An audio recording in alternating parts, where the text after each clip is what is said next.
ముందుగా భూమి ఆకాశములను సృజించిన సృష్టికర్త అయినటువంటి దేవాది దేవునికి కృతజ్ఞతాస్తుతులు చెల్లిస్తూ ఉన్నాను.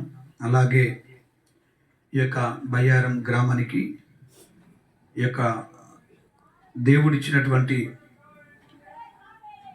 ఈ యొక్క మహాకృపలో ఇక్కడ పరిచయం చేస్తున్నటువంటి దైవజనులు, నా యొక్క ఆత్మీయ నాయకులు మరి అగస్టిన్ అన్నగారికి, అలాగే వారి కుటుంబానికి ప్రభు అయిన యేసుక్రీస్తు నామములో నిండు వందనాలు వారికి నేను ప్రత్యేకంగా తెలియజేస్తూ ఉన్నాను.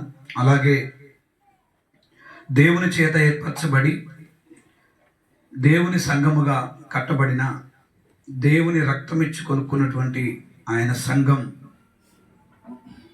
ఆయన సంఘానికి కూడా నిండు వందనాలు క్రీస్తు పేరట తెలియజేస్తూ ఉన్నాను. దేవునికి స్తోత్రం కలుగునుగాక. అల్పుడును అయోగ్యుడును, ఎందుకు పనికిరానటువంటి నా స్థితి, నా బ్రతుకును దేవుడు తన చేతిలోకి తీసుకొని, నేనే మార్గము, నేనే సత్యము, నేనే జీవము, నా ద్వారా తప్ప తండ్రి యొద్దకు ఎవడు రాడని ఆయనే స్వయంగా నాకు దర్శనమిచ్చి నాతో మాట్లాడి ఆయన పిలుచుకున్న ఆ దేవునికి నేను ఎంతగానో కృతజ్ఞతాస్తుతులు నేను ఆయనకు చెల్లిస్తూ ఉన్నాను. దేవునికి స్తోత్రం కలుగును గాక. హల్లెలూయా. దేవుని బిడ్డలారా, దేవుని వాక్యాన్ని మనము ధ్యానం చేసుకుందాము. కొద్దిమందిగా మనం ఇక్కడ కూర్చున్నాము. అయితే దేవుడు మనల్ని బలపరుస్తున్న మాట ఏంటంటే, చిన్న మంద భయపడకుడి అని దేవుని వాక్యము సెలవిస్తూ ఉంది.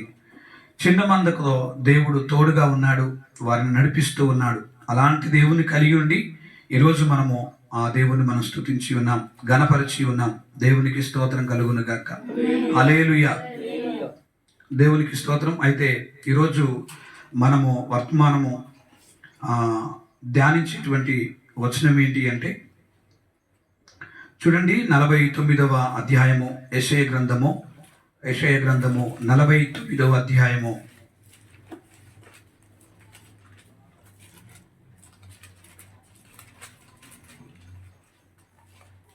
మొదటి వచనాన్ని మనము పూర్తిగా చదువుకుందాం. ద్వీపములారా నా మాట వినుడి, దూరమునున్న జనములారా ఆలకించుడి. నేను గర్భమున పుట్టగానే యెహోవా నన్ను పిలిచెను. తల్లి నన్ను ఒడిలో పెట్టుకొనినది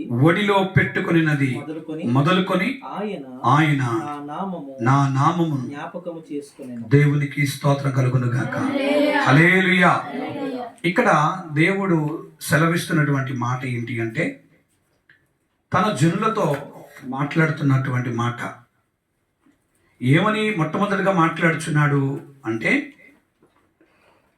మొట్టమొదటిగా దూరముగానున్న వారులారా.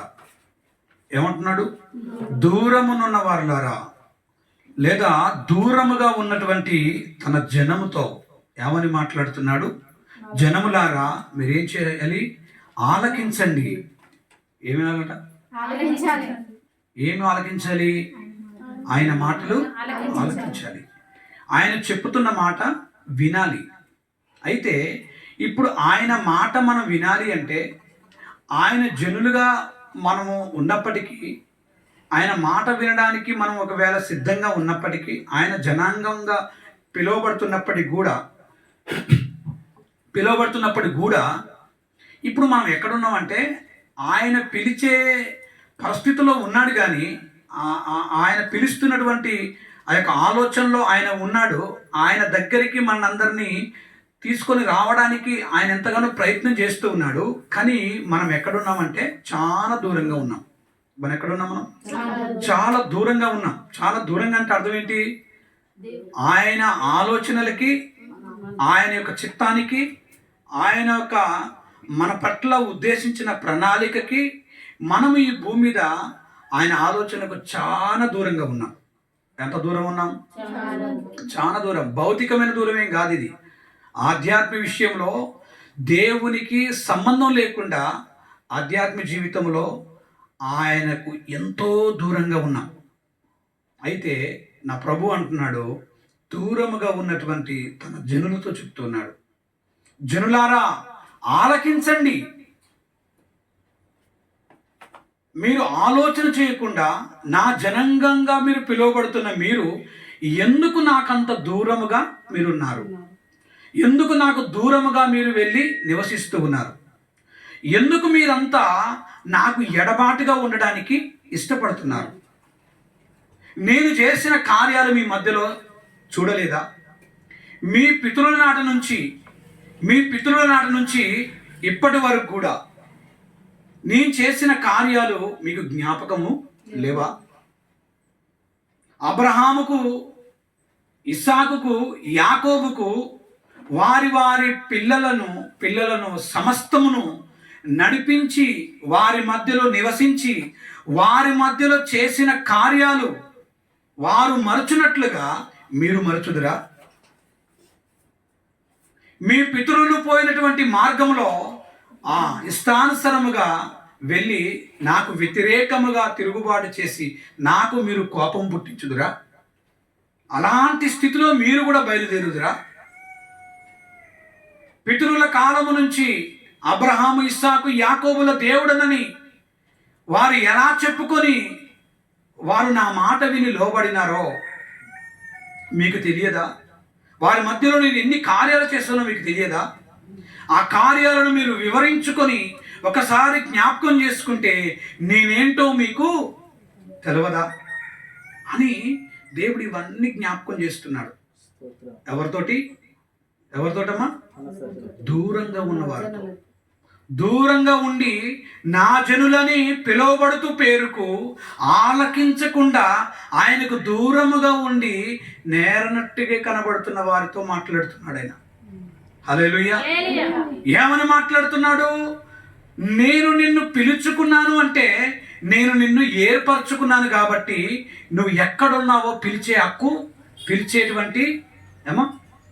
హక్కు కానీ నీ మీద దృష్టి నిలిపించేంతగా ఆ పరిస్థితులు కానీ దేవునికి ఉన్నాయని దేవుడు నీ మీద ప్రత్యేకంగా దృష్టి పెడుతున్నాడు.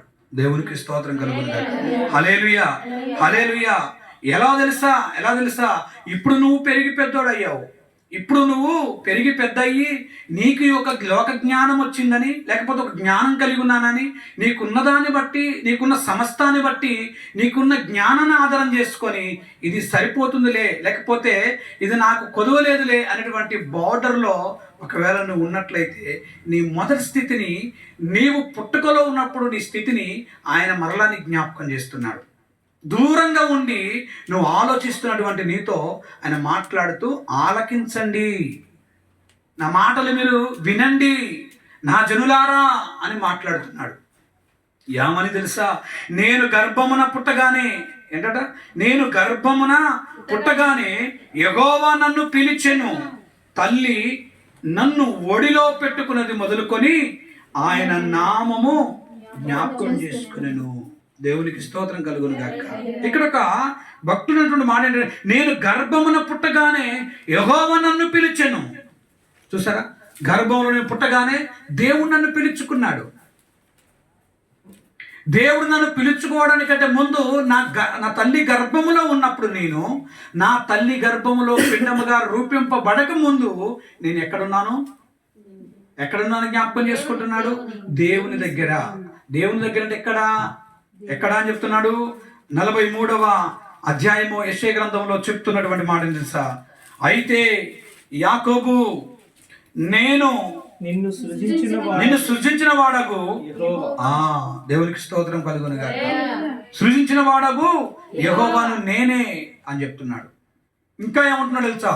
చూడుము, నా అర్ర చేతుల్లో నిన్ను చెక్కుకొని ఉన్నాను అంటున్నాడు. ఆయన అర్ర చేతుల్లో నిన్ను చెక్కుకున్న ఈ రూపాన్ని దేవుడు తయారు చేసి ఆ భూమి మీదకి పంపించి ఆయన కోసం, ఆయన మాట వినడానికి కోసం, ఆయన మాటల ప్రకారంగా, ఆయన చిత్తం ప్రకారంగా భూమి మీద తన కోసం నువ్వు బ్రతకాలని దేవుడు ఆశపడుతున్నాడు. హల్లెలూయా, హల్లెలూయా. నిన్ను సృజించాడు, ఊరికినే కాదు. ఇది కలుగును గాకంటే నువ్వు కలగలేదు. ఆమేన్. ఒక భూమి కలుగును గాకంటే కలిగింది, ఈ ప్రకృతి కలుగును గాకంటే కలిగింది. ఈ భూమి మీద ఉన్నటువంటి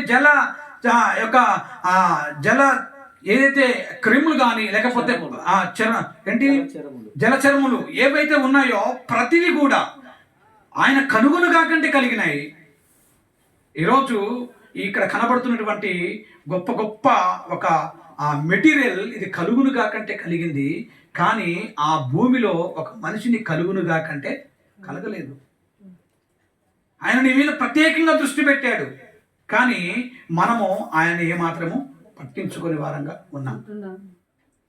ఆయన మనల్ని ఎంత ప్రత్యేకంగా జ్ఞాపకం చేసుకున్నాడంటే ఆదికాండం 1:27 ఆయన మనం తయారు చేసిన విధానాన్ని చూస్తే ఎంతో ఆశ్చర్యకరంగా ఉంటుంది. 6 దినాలు తన సృష్టిని టకాటకా తయారు అనుకుంటా తను నిర్మించిన విధానాన్ని బట్టి చూసి 1వ దినమాయను 2వ దినమాయను చెప్పుకుంటూ వచ్చిన తర్వాత ఆయన మనిషిని చేసే విధానంలో ముందుగా తన ఆలోచన ఎలా ఉందో తెలుసా? 27వ వచనంలో దేవుడు తన స్వరూపమందు దేవుడు తన స్వరూపమందు నరుని సృజించెను. దేవుని స్వరూపమందు వాని సృజించెను. దేవునికి స్తోత్రం కలుగుతుంది. మన ఎలా సృజించాడంట? దేవుని స్వరూపమందు. నా పిల్లలు నా స్వరూపంలో ఉండాలి, నా పిల్లలు నా ఆలోచనలు కలిగి ఉండాలి, నా పిల్లలు నేను ఎలా ఉన్నానో వారు కూడా అలా తయారు చేసుకొని వారి ద్వారా నాకు రావాల్సిన మహిమను తను తెచ్చుకోవాలని దేవుడు ప్రత్యేకంగా మనం నిర్మించాడంట. దేవునికి స్తోత్రం కలుగుతుంది. హల్లెలూయా.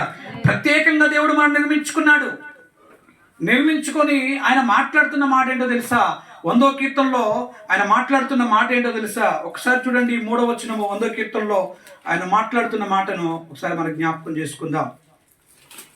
100వ కీర్తనలో యెహోవాయే దేవుడని తెలుసుకొనుడి, యెహోవాయే దేవుడని తెలుసుకొనుడి, ఆయనే మనలను పుట్టించెను, ఆయనే మనలను పుట్టించెను, మనము ఆయన వారము, మనము ఆయన వారము, మనము ఆయన ప్రజలము, మనము ఆయన ప్రజలము, ఆయన మేపు గొర్రెలము, ఆయన మేపు గొర్రెలము. దేవునికి స్తోత్రం కలుగును గాక.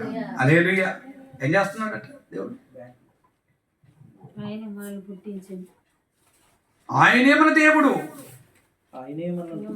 ఆయనే మనను పుట్టించును. నో డౌట్ ఇక్కడ. హల్లెలూయా. ఆయనే మనల్ని పుట్టించాడు, ఆయన నిర్మించాడు, సృష్టికర్త. ఇప్పుడు మీరు నా ప్రజలై ఉన్నారు, మీరు నా జనులై ఉన్నారు. ఆయన సృష్టించాడు కాబట్టి, ఆయన ప్రజలుగా ఉన్నాం కాబట్టి ఇప్పుడు ఆయన చెప్పుతున్న మాట మనం ఏం చేయాలి? ఆలకించాలి. ఆలకించాల్సిన తన ప్రజలు దూరంగా ఉండి ఆయనకు వ్యతిరేకంగా మాట్లాడుతున్నారు, వ్యతిరేకంగా ఆలోచన చేస్తున్నారు, వ్యతిరేకమైన తలంపులు కలిగి ఉన్నారు, వ్యతిరేకమైనటువంటి దుష్ట కార్యాల్లో పాల్పంచుకుంటున్నారు. ఆయన పిలుస్తుంటే ప్రేమతో ఆ ప్రేమ అర్థం కాకుండా తన ఇష్టానుసారంగా ఉంటున్నటువంటి జనాంగంతో మాట్లాడుతున్నాడు. నా మాట మీరు ఆలకించండి అంటున్నాడు. ఆయన నిన్ను సృజించిన వాడగు యెహోవా, నిన్ను సృజించినటువంటి యెహోవా ఆయన అంటున్నాడు. ఎఫెసీయులకు రాసిన పత్రిక 2వ అధ్యాయము 10వ వచనంలో ఆయన చెప్తున్నటువంటి మాట ఒకసారి మనం చూద్దాం. ఎఫెసీయులకు రాసినటువంటి పత్రిక 2వ అధ్యాయము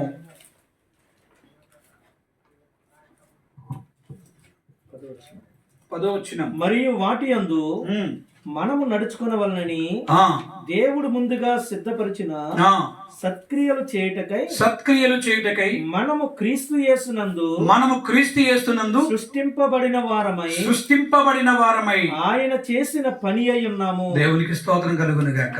మనం ఏమై ఉన్నామట? క్రీస్తు యేసునందు సృష్టింపబడిన వారమై ఆయన చేసిన పని అయి ఉన్నాము. దేవునికి స్తోత్రం కలుగును గాక. హల్లెలూయా. అయితే దేవుడు అంటున్నాడు సత్క్రియలు చేయుటకై అని చెప్తున్నాడు. మంచి క్రియలు, మంచి పనులు మనము దేవుని ఎదుట చేయవలసిన వారమై ఉన్నాం. హల్లెలూయా.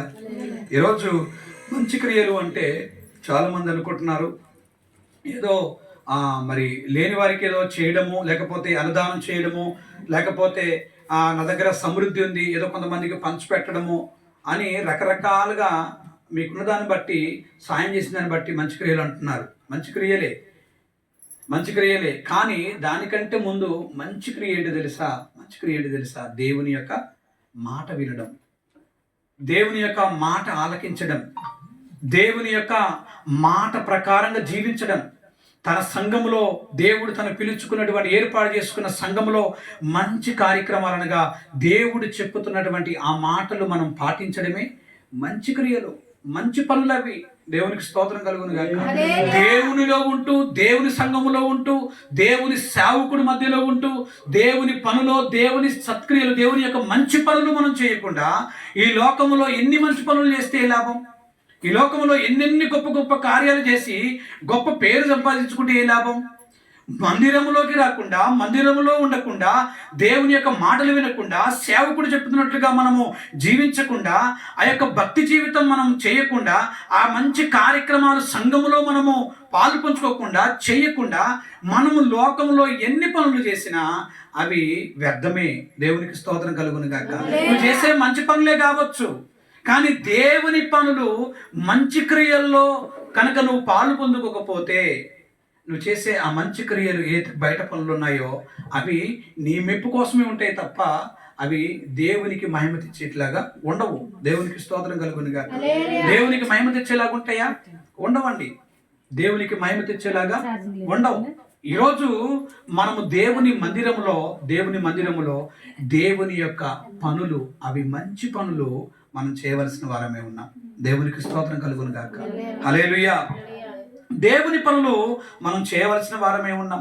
దేవుని పనిలో మొట్టమొదటి పని ఏంటి అంటే, దేవుడు తన సేవకుడి ఏర్పాటు చేసుకొని తన సేవను, తన సంఘాన్ని నడిపిస్తున్నటువంటి ఆ సేవకుడి యొక్క మాట మనం వినడము మన దృష్టిలో, దేవుని దృష్టిలో, సంఘము దృష్టిలో అది మంచి సత్క్రియ, మంచి క్రియలు.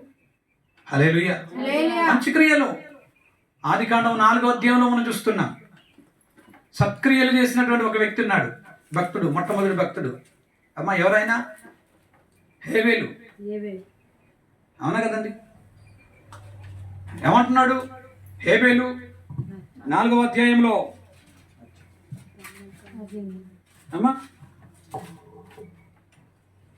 చూసారా? 4వ అధ్యాయము 6వ వచనంలో చూస్తే అక్కడ జరిగినటువంటి సంఘటనలో మాట్లాడుతున్న మాట ఏంటో తెలుసా? చూడండి, 6వ వచనంలో కయ్యనుతో దేవుడు అంటున్నాడు, కయ్యనుతో, నీకు కోపమేలా, ముఖము చిన్నబుచ్చుకొని ఉన్నవేమి, నీవు సత్క్రియ చేసిన ఎడల తలెత్తుకొనవా? మంచి క్రియలు చేస్తే నువ్వు తలెత్తుకోవా? మరి దేవుని దృష్టిలో మంచి క్రియ అని ఏ ఉద్దేశంతో మాట్లాడుతున్నాడు ఆయన? దేవుడు ఏ ఉద్దేశంతో మాట్లాడుతున్నాడు? మంచి క్రియలు చేయవా అని అడిగాడు. అంటే లోకంలో నువ్వు చేయాల్సిన క్రియల గురించి మాట్లాడుతున్నాడా? లోకంలో చేయాల్సిన పనుల గురించి మాట్లాడుతున్నాడా? నువ్వు దేవుని సన్నిధానంలో దేవుని బిడ్డగా ఉంటూ దేవుని పనుల్లో, దేవుని ఆరాధించే క్రమంలో అసలు మంచి క్రియ అనే మంచి పని నీలో కనబడతలేదు. ముందు దేవుని యొక్క సంఘములో, దేవుని పరిచర్యలో మంచి క్రియలు చేసిన వారమై ఉండాలి మనం. హల్లెలూయా. వచ్చిన వారికి ధర్మం చేస్తున్నాం, కానీ దేవుని మంచి క్రియల్లో ఒక భాగమే ఇది. బయట చేసేటువంటి మంచి క్రియలన్నీ దేవుని మంచి క్రియలలో, దేవుని దగ్గర మనం చేసేటువంటి ఆ యొక్క మంచి క్రియలలో ఒక భాగంగా లోక సంబంధమైనటువంటి కొన్ని పనులు ఉంటాయి. కానీ దేవుని పనులు వదిలిపెట్టి లోకంలో అనేక పనులు చేసి అనేక పేర్లు మనం సంపాదించుకుంటాం. ఇక్కడ కయ్యను ఏం చేశాడు? దేవునికి ఇచ్చే దాంట్లో ఏం చేశాడు? చూడండి, పై వచనంలో మాట్లాడుతున్న మాట చూడండి ఒకసారి. 4వ వచనం. కొంతకాలమైన తర్వాత కయ్యను పొలము పంటలో కొంత యెహోవాకు అర్పణగా తెచ్చెను. హేబేలు కూడా తన మందలో పలుచూలను పుట్టిన వాటిలో క్రొవ్విన వాటిని కొన్ని తెచ్చెను. యెహోవా హేబేలును అతని అర్పణను లక్ష్య పెట్టెను. కయ్యనును అతని అర్పణను ఆయన లక్ష్య పెట్టలేదు. కయ్యనును అతని అర్పణను లక్ష్య పెట్టలేదు. హల్లెలూయా. తన యొక్క క్రియ బాగుందా? తన క్రియ యొక్క బాగుందండి. మొట్టమొదటిగా మరి ఆది సంఘం, ఆది యొక్క ప్రారంభంలోనే ఆదామవులకి మొట్టమొదటి కుమారుడిగా ఉన్నాడు. దేవుడు నిన్ను సృజిస్తే, దేవుడు నిన్ను నిర్మిస్తే, దేవుడు నిన్ను నిలబెడితే దేవుని దగ్గర మంచి క్రియలు చేసేటువంటి ఆలోచన నీకు లేదు. హల్లెలూయా. మంచి క్రియలు చేసేటువంటి ఆలోచన నీకు లేదు. అందుకని ఇక్కడ మాట్లాడుతున్నాడు, నీవు సత్క్రియలు చేసి నీ ఎడల తలెత్తుకొనవా. మంచి పనులు నీవు నా దృష్టిలో చేసినట్లయితే, నా పనిలో మీరు చేసినట్లయితే, మీరు నాకు ఇచ్చేటువంటి విషయంలో మీరు సత్క్రియలు కలిగి మీరు ఉన్నట్లయితే, మంచి కార్యక్రమం చేసినట్లయితే నువ్వు తలెత్తుకొని తిరిగేవాడు కదా. కయ్యనో సత్క్రియ చేయని ఎడల వాకిట పాపము పొంచి ఉండును. సరే, దేవునిలో ఉంటూ దేవునిలోనే పెరుగుతూ దేవుని ప్రజలుగా ఉంటూ దేవుని కోసమే బ్రతుకుతున్నామని చెప్పి మన క్రియలు బాగోలేకపోతే, మన క్రియలు దేవునికి నచ్చినట్టుగా లేకపోతే, మంచి క్రియలుగా మన జీవితంలో దేవునికి కనపడకపోతే, మన వాకిట లేదా మన ఇంటిలో మనలో ఏం పొంచి ఉంది? పాపము పొంచి ఉంది. పాపము దాగి ఉంది. పాపాన్ని పెంచి పోషిస్తున్నాం. పాపములోనే ఉంటూ దేవుని స్తుతిస్తూ దేవుని ఆరాధిస్తూ మనలో మంచి కార్యాలు లేకుండా బ్రతకడం దేవునికి అసేకరం. దేవునికి అసేమది. దేవుని బిడ్డలారా, దేవునికి అసహ్యము. ఈ విషయాన్ని గుర్తుపెట్టుకోవాలి. పాపం పొంచి ఉండును, నీ ఎడల దానికి వాంఛ కలుగును అని చెప్తూ ఉన్నాడు. దేవునికి స్తోత్రం కలుగును గాక. హల్లెలూయా, హల్లెలూయా. దేవుని బిడ్డలారా, కయ్యనైతే తను చేసిన సత్క్రియలు బాగోలేవు. తలెత్తుకోలేనికున్నటువంటి బ్రతుకు తన జీవితంలో కనబడతా ఉంది. ఈరోజు దేవుని మాట వినకుండా, దేవుని కోసం మంచి క్రియలు చేయకపోతే, మంచి పనులు మనము పరిచర్యలో చేయకపోతే, దేవునికి నమ్మకంగా మరి దేవుని యందు మనం సత్క్రియలు చేయకపోతే, మంచి కార్యాలు మనం చేయకపోతే, మన వాకిట పాపం పొంచి ఉంటే మనకు ఎంత నష్టం కలుగుతుంది? చాలా నష్టం కలుగుతుంది. చాలా నష్టం కలుగుతుంది. దేవుని బిడ్డగానే కనబడుతున్నాడు కానీ తనలో మంచి కార్యాలు కనపడతలేవు. దేవుని కుమారుడుగానే మొట్టమొదటి కనబడుతున్నాడు. తన తల్లి ఏమో నిన్ను దేవుని దయ వలన ఒక కుమారుని సంపాదించుకున్నానని నా దేవుని బిడ్డ అని చెప్పుకుంటుంది. కానీ దేవుని బిడ్డ ఏమయ్యాడు? దేవుని బిడ్డగా ఉన్నాడా? దేవుని బిడ్డ సాతాను బిడ్డగా తయారు చేయబడ్డాడు. ఈరోజు చాలా మంది కూడా అంతే. సంఘంలో దేవుని బిడ్డలుగా పిలువబడతారు కానీ వారు లోపల అంతరంగంలో చూస్తే వాళ్ళకు సత్క్రియలు కనబడతలేవు, మంచి క్రియలు కనబడతలేవు. మంచి క్రియలు లేనందున వారు దేవుని బిడ్డలుగా పైరూపం కనబడొచ్చేమో కానీ వారు సైతాను బిడ్డలుగా వారి యొక్క క్రియలు కనబడుతున్నాయి. సత్క్రియలు బాగోలేవు, మంచి క్రియలు బాగోలేవు. దేవుడు చెప్పుతున్నటువంటి మొట్టమొదటి మాట, సత్క్రియలు బాగోలేనందున వాకిట పాపము పొంచి ఉన్నందున ఇప్పుడు దుష్ట కార్యాలలోకి వెళ్ళిపోయాడు. దేశ దిమ్మరైపోయాడు. హల్లెలూయా. దేవుని క్రియలు మంచి కార్యాలు చేయాల్సిన వాడు లోక సంబంధిగా మారాడు. హల్లెలూయా, హల్లెలూయా. వినప వ్యాపారం చేసుకునేటువంటి వ్యవస్థలోకి వెళ్ళిపోయాడు. అనేక పనిముట్లు తయారు చేసేటువంటి జ్ఞానం కలిగినోడు అయిపోయాడు కానీ దేవుని పనిచేసేటువంటి జ్ఞానవంతుడిగా మార్చబడలేదు. వ్యాపారస్తుడిగా మార్చబడ్డాడు కానీ దేవుని పని చేసేటువంటి వ్యక్తిగా మార్చబడలేదు. హల్లెలూయా, హల్లెలూయా. ఏం లాభం? చివరికి దేశదిమ్మరైపోయి ఆఖరికి ఆగమైపడే పరిస్థితి తన జీవితంలో తీసుకొచ్చాడు. హల్లెలూయా. సత్క్రియలు చేయనోడు, సత్క్రియలు వాని ఎదుట లేనప్పుడు, వానిలో లేనప్పుడు, దేవునికి వ్యతిరేకంగా ఉన్నప్పుడు భూమి మీద బతకడానికి అవకాశం ఉంటుంది, భూమి మీద తిరగడానికి అవకాశం ఉంటుంది. వాడు సైతాను చేతిలో పడ్డాడు కాబట్టి, భూమి యొక్క సమస్తము మరి సైతాను చేతికి అప్పగించబడింది కాబట్టి, వాని సైతాను యొక్క కృపచేత కయ్యనిగాడు తిరుగుతూ ఉన్నాడు. వాడి ఇష్టానుసారంగా బతుకుతూ ఉన్నాడు, ఇష్టానుసారంగా జీవిస్తూ ఉన్నాడు సత్క్రియలు లేనందున. అయితే సత్క్రియలు కలిగినటువంటి హేబేలు ఎలా ఉన్నాడు? దేవునికి నమ్మకంగా ఉన్నాడు, యథార్థంగా ఉన్నాడు. తనకు అప్పగించబడినటువంటి, తనకు ఉన్నటువంటి గొర్రెల మందల నుంచి తొలుచూలు చక్కటి పొటేలును తీసుకొని దేవునికి అర్పణగా ఇచ్చాడు. మంచి క్రియ. దేవునికి నేను మంచి పరిచర్య చేయాలి, మంచి ఆలోచన కలిగి ఉండి దేవునికి ఇవ్వాలి, దేవునితో కలిసి ఉండాలి, దేవునితో నిమగ్నమై ఉండాలి, దేవునితో నడవాలి, దేవునిలో నిండి ఉండాలి అనేటువంటి ఆలోచన, మంచి ఆలోచనే మంచి సత్క్రియ అనేటువంటి విషయాన్ని మనం జ్ఞాపకం చేసుకోవాలి. హల్లెలూయా. అంత మంచి పనులు చేశాడు కాబట్టి దేవుని చేత మెప్పు పొందాడు. హల్లెలూయా. మంచి కార్యక్రమాలు, మంచి క్రియలు చేశాడు కాబట్టి మొట్టమొదటిగా తన తోడబుట్టినటువంటి అన్నటువంటి కయ్యను తన తమ్ముణ్ణి చంపినటువంటి పరిస్థితి. హల్లెలూయా. నాకంటే మంచి కార్యాలు చేస్తున్నాడు, నాకంటే గొప్ప కార్యాలు చేస్తున్నాడు, నాకంటే మించి కార్యాలు, సత్క్రియలు, మంచి కార్యక్రమాలు చేస్తున్నాడు నా తమ్ముడు, కాబట్టి వీడు బ్రతకడానికి వీల్లేదని సైతాను చేత ప్రేరేపించబడి తన సొంత తమ్ముడిని హేబెల్ని ఒకే రాయి తీసుకొని చంపివేశాడు. ఆ రక్తం నేల నుండి మొరపెడతా ఉంది. హల్లెలూయా, హల్లెలూయా, దేవునికి స్తోత్రం కలుగును గాక. హేబెలు జీవితం ఎలా ఉందంటే బ్రతికిన 4 రోజులైనా దేవుడు మెచ్చేటువంటి బ్రతుకు బతికాడు. బ్రతికిన 4 రోజులైనా మంచి క్రియలు పరిచర్యలో చేశాడు. బ్రతికిన 4 రోజులైనా దేవునికి ఇష్టానుసరమైనటువంటి క్రియలు చేసి తన జీవితంలో దేవుని చేత మంచి పేరును సంపాదించుకొని ఈ భూమి మీద ఏం చేశాడు? బ్రతికాడు. హల్లెలూయా, హల్లెలూయా. దేవునికి నచ్చినట్టుగా బ్రతికినటువంటి హేబెల్ లాగా ఉందామా?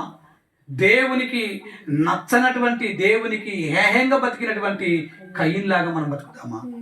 హల్లెలూయా. ఎలా బతుకుదాం అనుకుందామా? చేద్దామా? ఉందామా? హల్లెలూయా. అనుకుందామా? చేద్దామా? హల్లెలూయా. నేను హేబెల్ లాగా ఉంటాను అని తీర్మానం తీసుకుంటున్నావా, లేకపోతే తీసుకుంటాను అనేటువంటి ఇంకా ఆ ప్రయత్నంలో ఉన్నావా? హల్లెలూయా, హల్లెలూయా. అయితే హేబెల్ లాగా నేను ఉండాలి అనుకుంటే మనలో ఏముండాలమ్మా? సత్క్రియలు ఉండాలి. హల్లెలూయా, హల్లెలూయా. ఆ సత్క్రియల ద్వారా సొంత వారి నుంచి ప్రమాదం వచ్చినా, లేకపోతే మన దగ్గరలో నుంచి వారికి ప్రమాదం మనకు వచ్చినా, మన సత్క్రియలను బట్టి, మన భక్తిని బట్టి, మన యథార్థతను బట్టి, మనం నడుస్తున్నటువంటి నీతిని బట్టి, మనం చేస్తున్నటువంటి ప్రతి పని దేవునికి ఇష్టానుసారంగా ఉందని నడుచుకున్న విధానాన్ని బట్టి, మనకు వ్యతిరేకంగా లేస్తున్నటువంటి మన దగ్గర నుంచి వ్యతిరేకస్తులు వస్తున్నప్పటికీ కూడా చివరికి హేబెల్ లాగా నేను మరణించిన దేవుని దృష్టికి మంచివాడిగా క్రియలు సంపాదించుకుంటాను, కానీ కయీన్ లాగా నేను బ్రతకను అన్నటువంటి తీర్మానము మనం తీసుకోవాలి. దేవునికి స్తోత్రం కలుగును గాక. హల్లెలూయా. మొట్టమొదటిగా ఆది కాండములోనే, స్టార్టింగ్లోనే ఆదామవ్వలకున్నటువంటి మొట్టమొదటి కయీను హేబెలు యొక్క జీవిత చరిత్రలో చూస్తే దేవుడు సృజించుకున్నటువంటి తన పిల్లల్లో ఒకడికేమో మంచి క్రియలు, సత్క్రియలు కనబడుతున్నాయి, మరొకడికేమో సత్క్రియలు లేనందున వాడిలో పాపము పొంచి ఉంది. హల్లెలూయా. దేవుడు ఎంతో అవకాశం ఇచ్చాడు. నేను సృజించుకున్నాను కాబట్టి నీకు అవకాశం ఇస్తున్నాడు. నేను నిన్ను నిర్మించుకున్నాను కాబట్టి నీకు ఒక అవకాశం ఇస్తున్నాను. నువ్వు సత్క్రియలు చేస్తే నీ తలను ఎత్తుకొని బతుకుదు కదా అనేటువంటి ఆలోచన ఇస్తున్నాడు. ఒకవేళ మారు మనసు పొందుతావేమో, ఒకవేళ నా వైపు తిరుగుతావేమో, నా జనులుగా ఉన్న నీవు నా మాట ఆలకిస్తావేమో, దూరంగా ఉన్న నీవు నాకు దగ్గరగా అవుతావేమో. నువ్వు చనిపోవటం దేవునికి ఇష్టం లేదు, నువ్వు నశించుకోవడం దేవునికి ఇష్టం లేదు, నువ్వు చెడు క్రియల్లో పాల్గొనడం దేవునికి ఇష్టం లేదు, చెడు ఆలోచనలో బ్రతకడం దేవునికి ఇష్టం లేదు, నువ్వు దేవునికి దూరంగా ఉండి నువ్వు బ్రతకడం దేవునికి ఇష్టం లేదు కనుక దేవుడు కయీనుతో ఒక ఆప్షన్గా మాట్లాడుతున్నాడు. నువ్వు సత్క్రియలు చేస్తే నువ్వు తలెత్తుకొని బతకవా, లేకపోతే నీ వాకిట పాపం పొంచి ఉంది కదా అన్నప్పుడు నువ్వు సరి చేసుకునేటువంటి అవకాశము అక్కడ ఇస్తున్నాడు. ఈరోజు దేవుని సంగమా, దేవుడు నీతో కూడా మాట్లాడుతూ నిన్ను పిలుస్తూ అంటున్నాడు, నా జనాంగమా, నా బిడ్డలారా, నా సంగమా అని దేవుడు మాట్లాడుతున్నాడు. ఆలకించండి నా మాట అంటున్నాడు. హల్లెలూయా. ఆలకించండి. ఎందుకు అంటే నిన్ను సృజించినటువంటి యెహోవాను నేనే, నిన్ను సృజించిన వాడు నేనే, నా అరచేతులను చెప్పుకునేవాడు నేనే. ఇదిగో ఒక రూపము తయారు చేసి నాసిక రంధ్రంలో నా జీవాత్మను ఊదినవాడని నేనే, నిన్ను సజీవంగా నిలబెట్టినవాడని నేనే. నిలబెట్టిన నువ్వు నన్ను ఆరాధించడానికి నిన్ను పుట్టించానని చెప్పినటువంటి దేవుడను నేనే అని దేవుడు చెప్తూ ఉన్నాడు. హల్లెలూయా. అలాంటి దేవుణ్ణి మరిచి, అలాంటి దేవుని ఆలోచనలు విడిచి, అలాంటి దేవుని సన్నిధానమును మరిచి, అలాంటి దేవునికి దూరంగా ఉంటూ ఆలోచనలు బ్రతకడం అది మంచి పద్ధతి కాదు. హల్లెలూయా. అది మంచి యొక్క సత్క్రియ కాదు, మంచి విషయం కాదది, దేవుడు నచ్చేటువంటి క్రియ కాదు. దేవుడు మరలా కోరుతున్నాడు, నా యొద్దకు రండి అని. ఇదిగో నేను నీ దేవుడను అని చెప్తున్నాడు 100వ కీర్తనలో. మీరు నా ప్రజలై ఉన్నారని చెప్పుకుంటున్నాడు ఆయన. నేను నీకు ఏమై ఉన్నాను? మీరు నాకు ప్రజలై ఉన్నారు. నేను మీకు ఏమై ఉన్నాను? ప్రభు అయి ఉన్నాను. మీరు నాకు బిడ్డలై ఉన్నారు, నేను మీకు తండ్రినై ఉన్నాను. మీరు నాకు గొర్రెలై ఉన్నారు, నేను మీకు కాపరినై ఉన్నాను. నేను మిమ్మల్ని మేపువాడును, ప్రధాన కాపరిగా ఉన్నాను. హల్లెలూయా. మిమ్మల్ని సంరక్షించడానికి, మిమ్మల్ని ప్రొటెక్షించడానికి, నక్కల బారి నుంచి, తొడేళ్ల బారి నుంచి, అనేకమైనటువంటి ఇబ్బందుల నుంచి, తొడేళ్ల నుంచి, సైతాన్ నుంచి నిన్ను తప్పించడానికి నీకు ప్రొటెక్షన్గా నేను ప్రధాన కాపరిగా ఉన్నానని 1వ కీర్తనలో దేవుడు మాట్లాడుతున్నాడు. హల్లెలూయా, హల్లెలూయా. ప్రధాన కాపరిగా ఆయన ఉండి తన కాపరులను దేవుడు ఏర్పాటు చేసుకొని తన మందైనటువంటి తన సంఘాన్ని కాయడానికి ఒక సేవకుడిని దేవుడు ఏర్పాటు చేశాడు. ఆమేన్. చేశాడమ్మా? చేశాడు. సేవకుడిని దేవుడు ఏర్పాటు చేశాడు. తన సేవకుడికి దేవుడు ఏమిచ్చాడు? తన మందని అప్పగించాడు. హల్లెలూయా. తన గొర్రెలను అప్పగించాడు. వాటిని పోషించడానికి, వాటిని బలంగా మేపడానికి, అవి బలంగా ఉండి అవి ఏం చేయాలి అమ్మా? బలంగా ఉండి ఏం చేయాలి? పడుకోవాలా? దేవుని ఆరాధించడానికి, దేవుని ఆరాధించాలి, సత్క్రియలు చేయాలి, దేవుని మంచి పనులు చేయాలి. దేవుని ఆలోచనలు ఏవైతే ఉన్నాయో సంఘం ద్వారా బయలుపరచుటకై, తన సంఘం ద్వారా నెరవేర్చుటకై సత్క్రియలు మన ద్వారానే జరగాలని దేవుడు కోరుకుంటున్నాడు. హల్లెలూయా. ఈరోజు జరుగుతున్నాయా? ఎక్కడ చూసినా ఇదే పరిస్థితి. కయ్యని వంటి ఒక స్వభావమే తప్ప హేబేలు వంటి మనస్తత్వము సంఘంలో కనపడతలేదు. చివరికి లాస్ట్ కూడా నేను నడిపిస్తున్నటువంటి సంఘం పరిస్థితుల్లో కూడా అనేకమైనటువంటి విశ్వాస పరిస్థితి కూడా అలానే ఉంది. హల్లెలూయా. ఎందుకో తెలియట్లేదు కానీ రోజు రోజుకు భక్తి నుంచి ఏమైపోతుందంటే ఆ భక్తి కాస్త ఏమైపోతుంది? దిగజారిపోతా ఉంది. కానీ ఆలోచన చేస్తే, లోతుగా ఆలోచిస్తే దిగజారిపోయినట్టుగా కనబడుతుంది, కానీ పైకి మాత్రము విపరీతమైన భక్తులం అన్నట్టుగా కనబడుతుంది. మళ్ళీ ఎంత బాధకరం! హల్లెలూయా. ఎంత బాధకరము! ఒక దైవజనుడు అంటే, ఒక దేవుని సేవకుడు అంటే, దేవుని చేత అభిషేకించబడిన దైవజనుడు తన మందుని మేపడానికి మీ మధ్యలో ఉంటున్నప్పుడు మీకు మంచి ఆహారం ఇచ్చి, పుష్టికమైన ఆహారం ఇచ్చి, మీరు బలంగా ఉండి, మీరు దృఢంగా ఉండాలని, దేవుని యొక్క కృపలో మీరు వాడబడాలని దేవుడు తన దాసుని మన మధ్యలోకి పంపిస్తే మనము ఏమైపోతున్నాం తెలుసా అండి? మేత మేసి మనము రామైపోతున్నాం, కానీ మనలో నుంచి మంచి క్రియలు కనపడతలేవు. హల్లెలూయా. ఏమండి, గొర్రెల కాపరి తన గొర్రెలు కాచుకున్న తర్వాత ఆ గొర్రెలు ఏట కాస్తున్నప్పుడు ఆయనకి ఎప్పుడు సంతోషం కలుగుతుంది? అవి ఫలించినప్పుడే, వాటిలో మంచి సత్క్రియలు కనబడినప్పుడే. ఏంటి ఆ సత్క్రియలు అంటే, అవి చక్కగా ఆహారము తిన్న తర్వాత అవి ఏటేట అవి పిల్లలను పెడతా ఉంటే ఆ కాసేటువంటి కాపరికి ఎంతో సంతోషం కలుగుతుంది. హల్లెలూయా. ఆ పిల్లలు పెడతా ఉంటే ఎంతో సంతోషం. ఆ గొర్రె పిల్ల పుట్టగానే, ఉదయకాలం పుట్టగానే సాయంకాలం వచ్చేసరికి దానిని భుజం మీద వేసుకొని గొర్రెలు కాసుకుంటూ దుడ్డిలోకి తీసుకొని వస్తూ ఉంటాడు. హల్లెలూయా. ఎంత సంతోషం వస్తాడో తెలుసా? నా మందలో ఇంకొక గొర్రె పెరిగినది. హల్లెలూయా. నా మందలో ఒక గొర్రె పెరిగినది. నాకెంత సంతోషం! దేవునికి స్తోత్రం కలుగును గాక.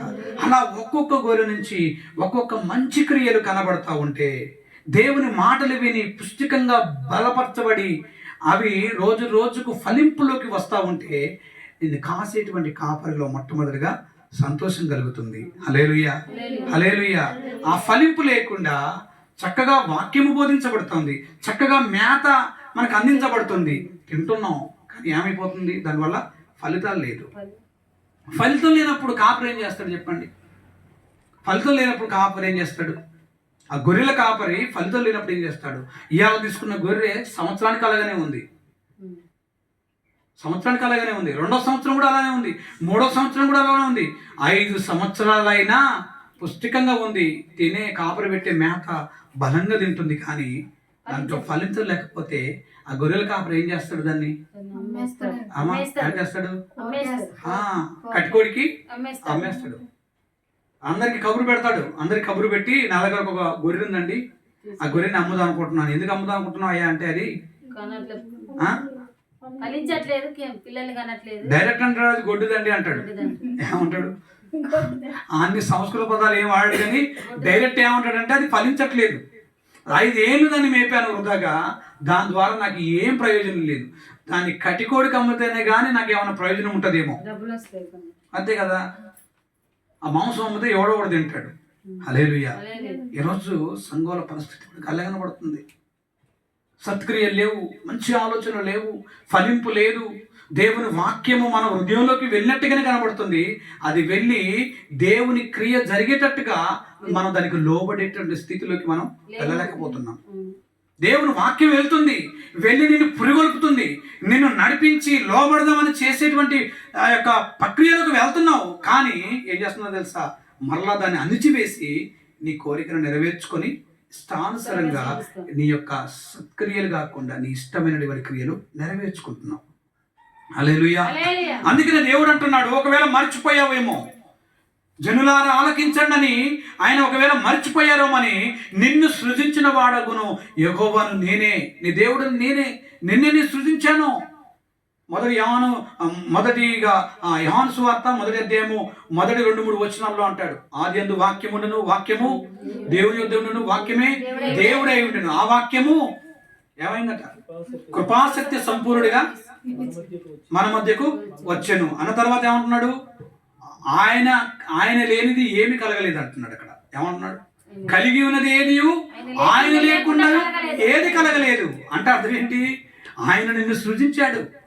కలిగి ఉన్నావు అంటే, నీ ఉనికి ఏదైనా ఉన్నది అంటే దానికి ఆధారమైనటువంటి ప్రభు అయిన యేసుక్రీస్తు. నిన్ను సృజించిన వాడు ఆయన. సృజించినటువంటి సృష్టికర్త నీతో నేరుగా డైరెక్ట్గా మాట్లాడుతున్నాడు. నిన్ను సృష్టించినటువంటి దేవుడిని నేనే, నిన్ను మందలించేటువంటి అధికారం కూడా నాకే ఉంది, నిన్ను పిలిచే అధికారం కూడా నాకే ఉంది, తప్పిపోతే మరలా నిన్ను సరైన మార్గంలో పెట్టేటువంటి అధికారం కూడా నాకే ఉంది, రండి అని పిలిచే అధికారం కూడా ఆయనకే ఉంది, దూరంగా ఉన్న వారిని దగ్గర చేర్చేటువంటి అధికారం కూడా ఆయనకే ఉంది. మొట్టమొదటిగా ఆయన నిన్ను సృజించిన వాడు దేవుడు. గుర్తుపెట్టుకోవాలా.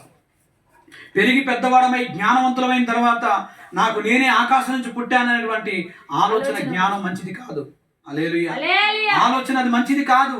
దేవుడు నన్ను సృజించిన తల్లి గర్భంలో ఆయన నన్ను నిర్మించాడు.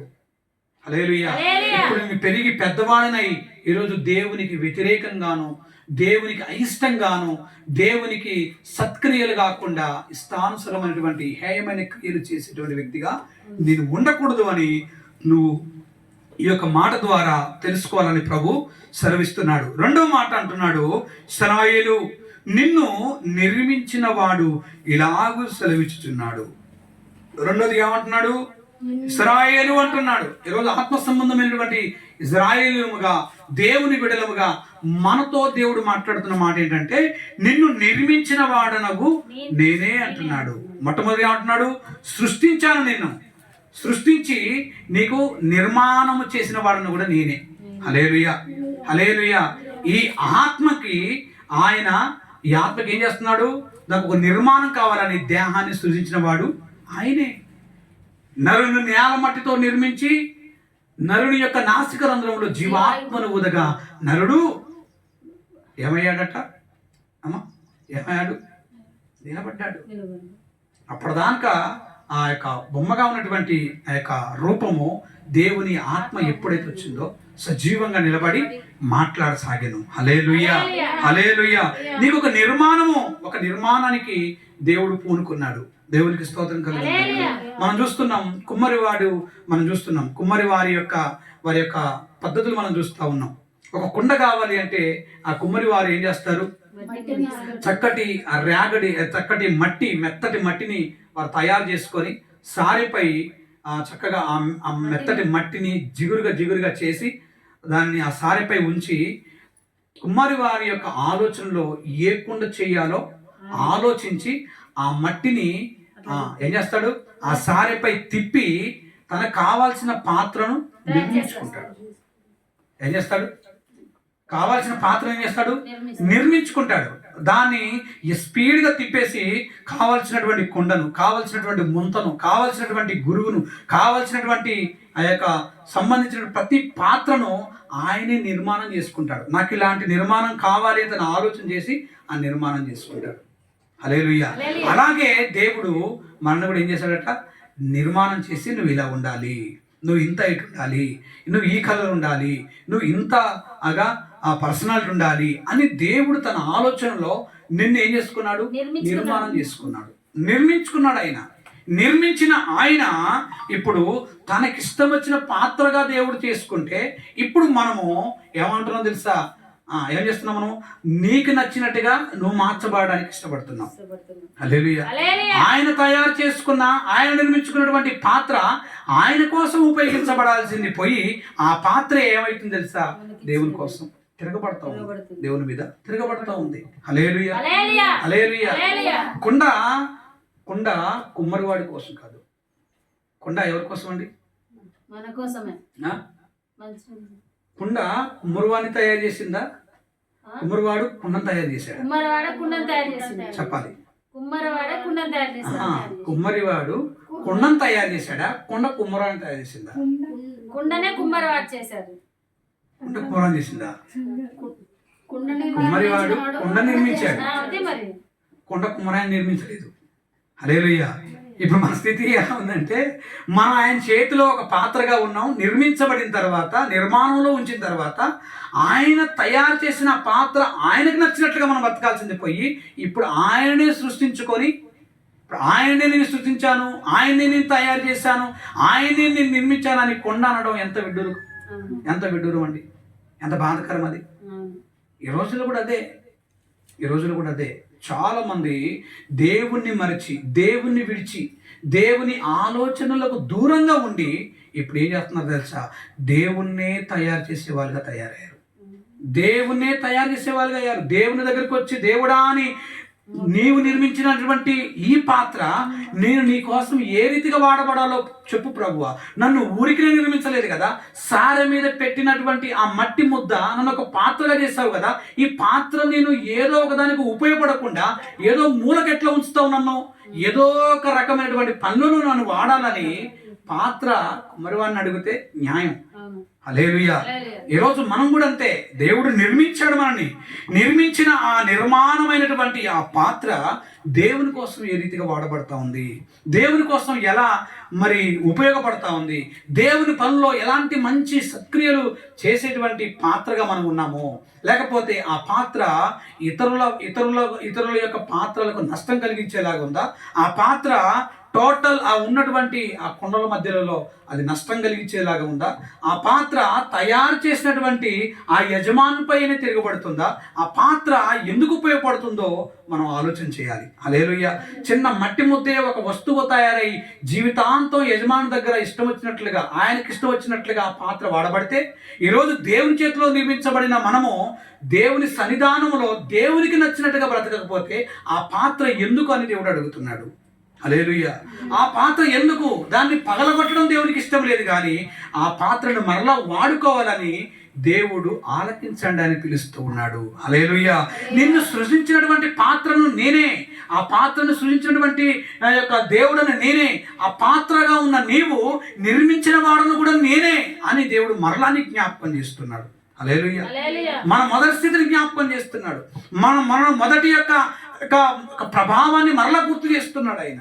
మొదటి యొక్క ఆ పాత్రలో ఉన్నటువంటి వాడబడిన విధానాన్ని దేవుడు జ్ఞాపకం చేసుకుంటున్నాడు, మరలా నీకు జ్ఞాపకం చేస్తున్నాడు ఆయన. హల్లెలూయా, హల్లెలూయా. రెండోదిగా అయిపోయింది. మూడోదిగా మనం చూస్తే, నేను నిన్ను విమోచించి ఉన్నాను. ఏమంటున్నాడు? నేను నిన్ను విమోచించి ఉన్నాను. తాను తయారు చేసుకున్నటువంటి తన పాత్ర, తన కోసం వాడబడాల్సినటువంటి పాత్ర ఈరోజు ఇంకొకటి చేతులకు వెళ్ళిపోతే దేవుడు ఎంత బాధపడతాడు. హల్లెలూయా. తాను నిర్మించుకున్నటువంటి పాత్ర ఇతరుల చేతికి వెళ్తే తన పాత్ర నిమిత్తం దేవుడు నిర్మాణించినటువంటి నిర్మాణకుడు ఎంత బాధపడాలి. హల్లెలూయా, హల్లెలూయా. ఆది ఖండములోనే, ప్రారంభంలోనే ఏదెను తోటలో ఆదిమ దంపతులైనటువంటి ఆదాము అవ్వలు ఉన్నారు. ఎవరున్నారండి? ఆదాము అవ్వలు ఉన్నారు. ఆదాము అవ్వలకి దేవుడు ఆ యొక్క ఏదెను తోట, ఆ యొక్క దేవుని తోట, ఆ దేవుని యొక్క సన్నిధి తన బిడ్డలకు దేవుడు అప్పగించాడు, తన చేతులకు అప్పగించాడు దేవుడు. వారికి ఎప్పుడైతే ఈ అధికారంగా ఇచ్చి దేవుడు ఎప్పుడైతే చెప్పినటువంటి నియమాలుగా మీరు బ్రతకాలని చెప్పాడో, దానికి తనన్నిటిపై అధికారికంగా దేవుడు తన బిడ్డల్ని అప్పచెప్పాడు, నియమించాడు, సమస్తం వారి చేతిలో పెట్టాడు. హల్లెలూయా, హల్లెలూయా. హల్లెలూయా. చేతికి దేవుడే తన పిల్లలకు అధికారం ఇస్తే దేవుడు చేయమన్న పని చేయకుండా, దేవుడు చేయమన్న పని చేయకుండా, దేవుడు ఏదైతే వద్దన్నాడో దానినే చేసి తీరేంతగా దానిని ప్రేరేపించినటువంటి సైతాను యొక్క వలలోకి వెళ్ళినటువంటి ఆదిమ దంపతులు. హల్లెలూయా. హల్లెలూయా. దేవుడిచ్చిన ఈ సమస్త అధికారాన్ని ఆదాము చేతిలో పెడితే ఆదాము దేవుని మాట వినాల్సింది పోయి, దేవుని యొక్క మాటలు వినాల్సింది పోయి, సైతాను యొక్క మాటలు విని దేవుడిచ్చిన అధికారాన్ని తీసుకెళ్లి నేరుగా ఎవడి చేతిలో పెట్టాడు? సాతాను చేతిలో పెట్టాడు. ఇప్పుడు వాడేమంటున్నాడు తెలుసా? కనీసం వాడికి ఎలా మాట్లాడుతున్నాడు? ఆ యొక్క మత్తయి సువార్త 4వ అధ్యాయంలో మాట్లాడతాడు. ఏమంటాడు తెలుసా? మత్తయి సువార్త 4వ అధ్యాయంలో సైతాను మాట్లాడుతున్నటువంటి ఒక మాట ఉంటుంది, చూడండి.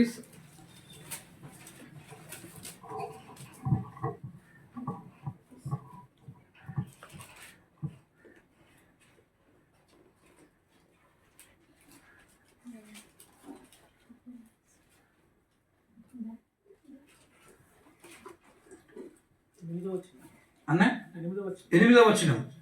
మరల అపవాది మిగులు ఎత్తైన ఒక కొండ మీదకి ఆయనను తోడుకొని పోయి ఈ లోక రాజ్యములన్నిటిని వాటి మహిమను ఆయనకు చూపి సాగిలపడి నమస్కారం చేసిన యెడల వీటన్నిటిని నీకు ఇచ్చేదనని ఆయనతో చెప్పగా.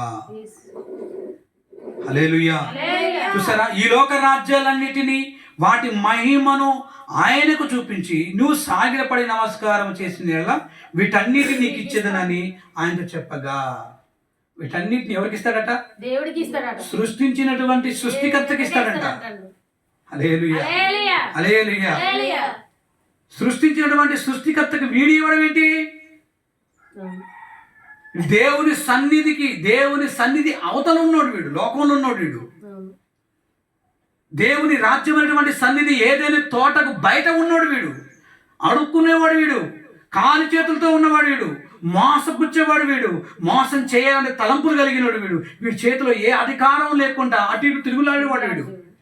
ఎప్పుడైతే దేవుని సన్నిధి అనేటువంటి ఏదేను తోటలకు ప్రవేశించాలని ఆలోచన కలిగి ఉన్నాడో, ఆలోచన కలిగి వచ్చి దేవుని బిడ్డలైనటువంటి అవ్వతో ఆదాముతో ఎప్పుడైతే యొక్క ఆలోచనలు కలిగి వారిని పురిగొలిపి సైతాను వలలోకి చిక్కేలాగా అబద్ధాలు పన్ని ఏం చేస్తాడు? వారిని వీరి వైపుకు తిప్పుకొని పాపములు పడేసేంతగా చేసి దేవుడు తన పిల్లలకి ఇచ్చిన అధికారం నేరుగా ఎవరి దగ్గర గెలిపింది?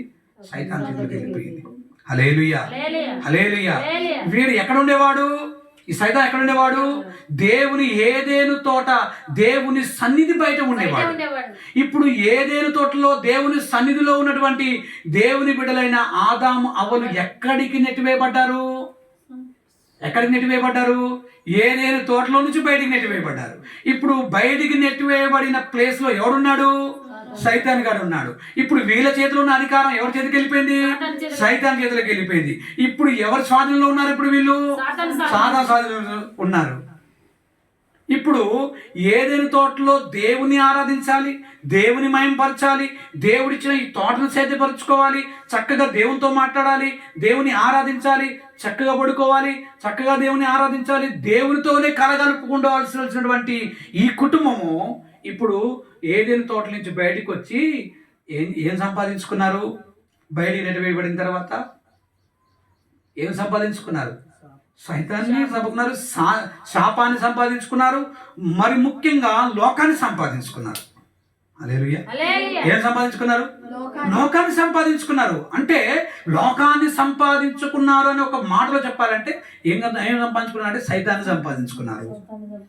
దేవుని సంపాదించుకొని దేవునితో ఉండి దేవునితో చల్లపూట మాట్లాడి దేవునితో చూసేటువంటి కనులు పోగొట్టుకొని గుడ్డితనం కలిగి ఆత్మీయ నేత్రాలు గుడితనం కలిగి ఇదిగో నువ్వు చచ్చిపోయి ఆత్మీయంగా చచ్చిపోయి అక్కడ నువ్వు సైతాన్ని చేతులకు వెళ్ళిపోయావు. ఇప్పుడు వాడు ఉచ్చులో పడిపోయావు. ఇప్పుడు ఏమైపోయింది తెలుసా? పాపము శాపము నీ మీద ఏలుబడి చేస్తా ఉంది.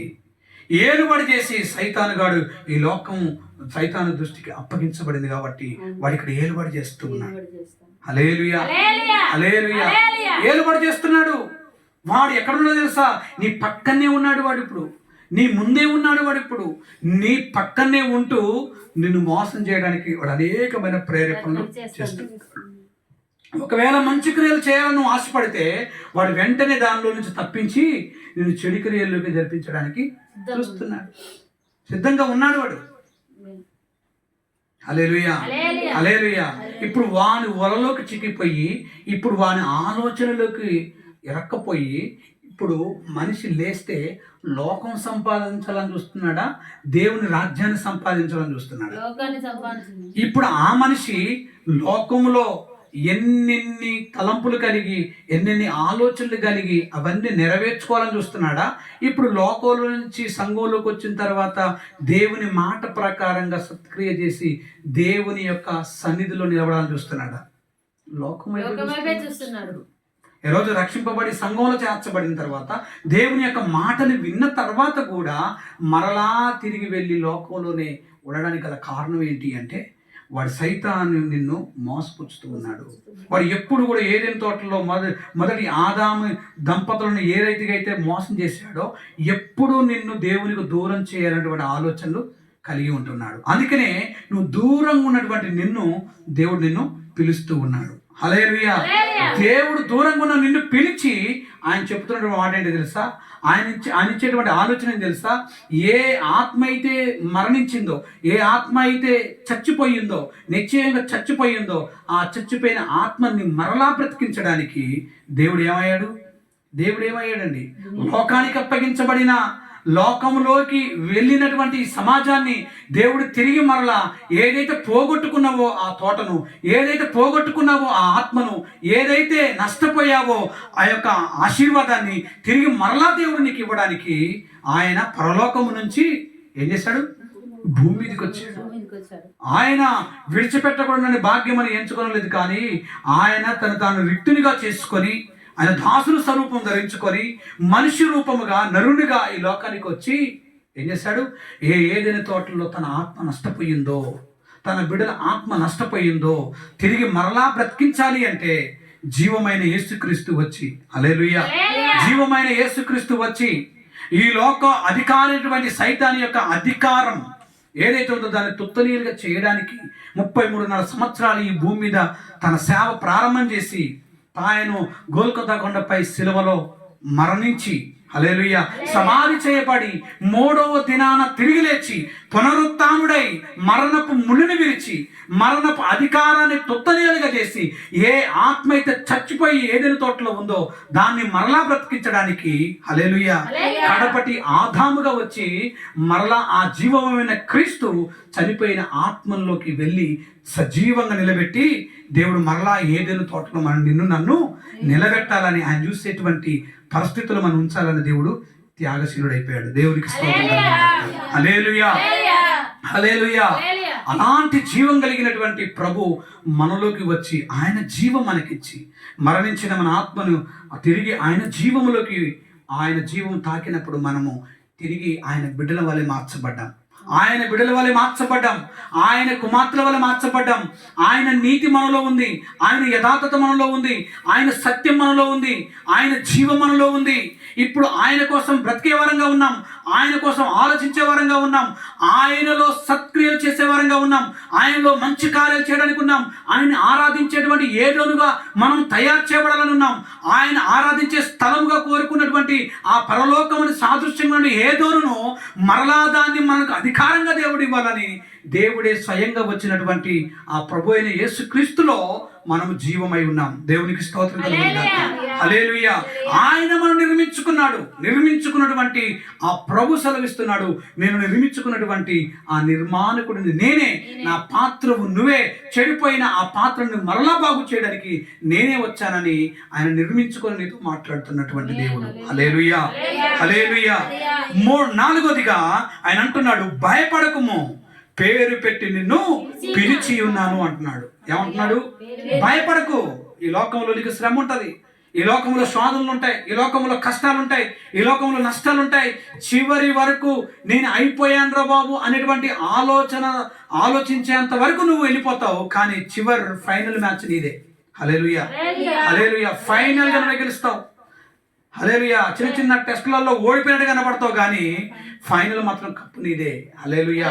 సైతాన్ గాడు నీ ముందు చూపెడతాడు, అప్పుడప్పుడు ఓడిపోయిన అన్ని తీసుకొచ్చి నీ ముందు పెడతాడు. ఇక నీ వల్ల ఏమవుతులే అంటాడు. కానీ నువ్వు వాడితో ఏమన్నా తెలుసా, ఒరే చిన్న చిన్న ఓడిపోవడం కాదురా, ఫైనల్ మ్యాచ్ నాదే. హల్లెలూయా. ఫైనల్ కప్పు నాదే. ఆమేన్. ప్రపంచమంతా నా వైపు చూసేంతగా దేవుడు నన్ను విజయోత్సవంగా మార్చుతాడు. హల్లెలూయా. నేను భయపడను. నా దేవుడు చెప్పాడు 360 సార్ల ఈ లేఖన గ్రంథంలో భయపడకమని ధైర్యం ఇచ్చిన దేవుడు నాకు తోడుగా ఉన్నాడు. తోడుగున్న దేవుని ఎదుట నేనున్నాను. తోడుగున్న దేవుని ముందు నేను నడుస్తున్నాను. తోడుగున్న దేవునితో నేను నడుస్తున్నాను అని నువ్వు ధైర్యంగా చెప్పగలగాలి. హల్లెలూయా. నేను భయపడను. నేను ఎందుకు భయపడాలి? సృష్టించిన దేవుడు నాకున్నాడు. హల్లెలూయా. నిర్మించిన దేవుడు నాకున్నాడు. హల్లెలూయా. భయపడను. ఎందుకు అంటే నన్ను పిలిచిన దేవుడు. ఆమేన్. హల్లెలూయా. సృష్టి యావత్తు నిర్మించక మునిపే ఆయన తన ప్రణాళికలో నేను ఏర్పాటు చేసుకొని ఆయన ఏర్పరచుకొని నేను పిలిచినటువంటి పిలువబడినటువంటి గుంపులో నువ్వు ఉన్నావు. ఏర్పాటు చేయబడినటువంటి గుంపులో నువ్వు ఉన్నావు. ఆయన ఏర్పాటు చేసుకొని తన రాజ్యానికి తీసుకుపోయేటువంటి గుంపుల్లో నిన్ను పిలుచుకున్నాడు ఆయన. హల్లెలూయా. పిలిచిన ఆయన నువ్వు భయపడకని చెప్పుతుంటే ఈరోజు మన ఆయనకు దూరంగా ఉండొద్దు. ఆయన జనులమైనటువంటి మనము ఆయన మాట వినకుండా మనము చెవిటి వారంగా ఉండకూడదు. మనము విన్నట్టుగానే ఉండి వినకున్నట్లుగా మనం నటించకూడదు. మనము చేయాలి, ఈ క్రియలు చేయాలి, ఈ మంచి పనులు చేయాలి, ఈ సంఘముతో మంచిగా ఉండాలి, సేవకుడితో మంచిగా ఉండాలి, దేవుని యొక్క మాటల ప్రకారంగా నేను బ్రతకాలి, దేవుని రాజ్యం చేరేంత వరకు నా క్రియలు బాగుండాలి అని అనుకుంటున్నాం. కానీ దాన్ని మనం ఉండలేకపోతున్నాం, దాన్ని కొనసాగించలేకపోతున్నాం. కారణం ఏంటి అంటే దేవుడు చేసిన ఈ పాత్రను తిరిగి మరలా సైతాను చేతులకు వెళ్ళిపోయి వాడుకునేటువంటి పాత్రగా మనం మార్చబడిపోతున్నాం. హల్లెలూయా. అలాంటి పరిస్థితిలో ఉండకూడదు. ఎందుకంటే పిలిచిన వాడు ఆయనే, నిన్ను పిలిచిన వాడు ఆయనే. మరలా కూడా మనం ఈ భూస్థాపితము లేదా ఈ భూమిలో కనుమరుగైన తర్వాత కూడా ఆయన పిలిచినప్పుడు కూడా మనం లేచే వారం కూడా మనమే. హల్లెలూయా. ఇప్పుడు పిలిచింది ఆయనే, తర్వాత కూడా మళ్ళీ పిలిస్తే లేచేది కూడా మనమే. దేవునికి స్తోత్రం కలుగుతుంది. హల్లెలూయా. కాబట్టి నువ్వు భయపడొద్దు. నువ్వు ఏ విషయంలో అయితే భయపడతావో అదే నీకు వచ్చునని యోబు గ్రంథంలో రాయబడింది. నువ్వు ఏ విషయం అయితే భయపడతావో, ఈరోజు నాకు ఆరోగ్యం లేదు, అనారోగ్యం ఉంది, ఈరోజు నేను చచ్చిపోతానేమో అని ఒకవేళ నువ్వు అనుకుంటే దేవుని బిడ్డ, అది నీ మీదకి వస్తుంది. నీ యొక్క నెగటివ్ ఆలోచన, ఒక తప్పుడు ఆలోచన, నేను చచ్చిపోతాను అనేటువంటి నీకు నువ్వే డిసప్పాయింట్ చేసుకునేటువంటి ఆలోచన, అది సైతాను గాడిది. ఒకవేళ ఇతరులు కూడా ఒకవేళ చచ్చిపోతావు అనేటువంటి ఆలోచన ఒకవేళ నీకు ఇచ్చిన, ఒకవేళ అలాంటి భయంకరమైనటువంటి కృంగదీసే మాటలు నీ దగ్గర తీసుకొచ్చినా నువ్వు వెంటనే గమనించాల్సిన విషయం తెలుసా? నా దేవుడు భయపడకన్నాడు. నేనెందుకు భయపడాలి? భయపెట్టేటువంటి మాటలు నా వారి దగ్గర నుంచి వస్తున్నప్పుడు నేనెందుకు భయపడాలి? వారు మాట్లాడుతున్న మాట దేవునికి సంబంధించినవి కావు, అది దుస్తునికి సంబంధించినవి అని చెప్పి భయపడనన్నా ఈరోజు నా దేవుడు నాకు తోడుగా ఉన్నాడు. ఆయన పిలుచుకున్న దేవుడు కదా, ఆయన నిర్మించుకున్న దేవుడు కదా, సృష్టించుకున్న దేవుడు కదా, నేనెందుకు భయపడాలి? నువ్వు నోరు మూస్తే బాగుంటది. హల్లెలూయా. నువ్వు మాట్లాడకపోతే బాగుంటది. ఒకవేళ ఇదిగో నీకు కలుగుతున్న భయంలో నుంచి కూడా తప్పించే దేవుడు నా దేవుడు ఉన్నాడు, రా అని నువ్వు పిలవాలి. దేవునికి స్తోత్రం కలుగుతుంది. రా, నువ్వు నా దగ్గరికి రా. ఒకవేళ నా స్థితి బాగోలేదేమని నువ్వు చూసి మాట్లాడుతున్నావు, కానీ నా స్థితిని, ఆ పరిస్థితిని పరిశుద్ధముగా మార్చే దేవుడు నా తోడుగా ఉన్నాడు. దేవునికి స్తోత్రం కలుగుతుంది అని వారికి దేవుని మాటల చేత వాళ్ళని మనం ఏం చేయాలి? సరిచేసే వాటి వారంగా ఉండాలి తప్ప నలుగురు అంటున్న మాటను బట్టి కృంగిపోయి కృషించిపోయి దేవునికి దూరంగా ఉండకూడదు.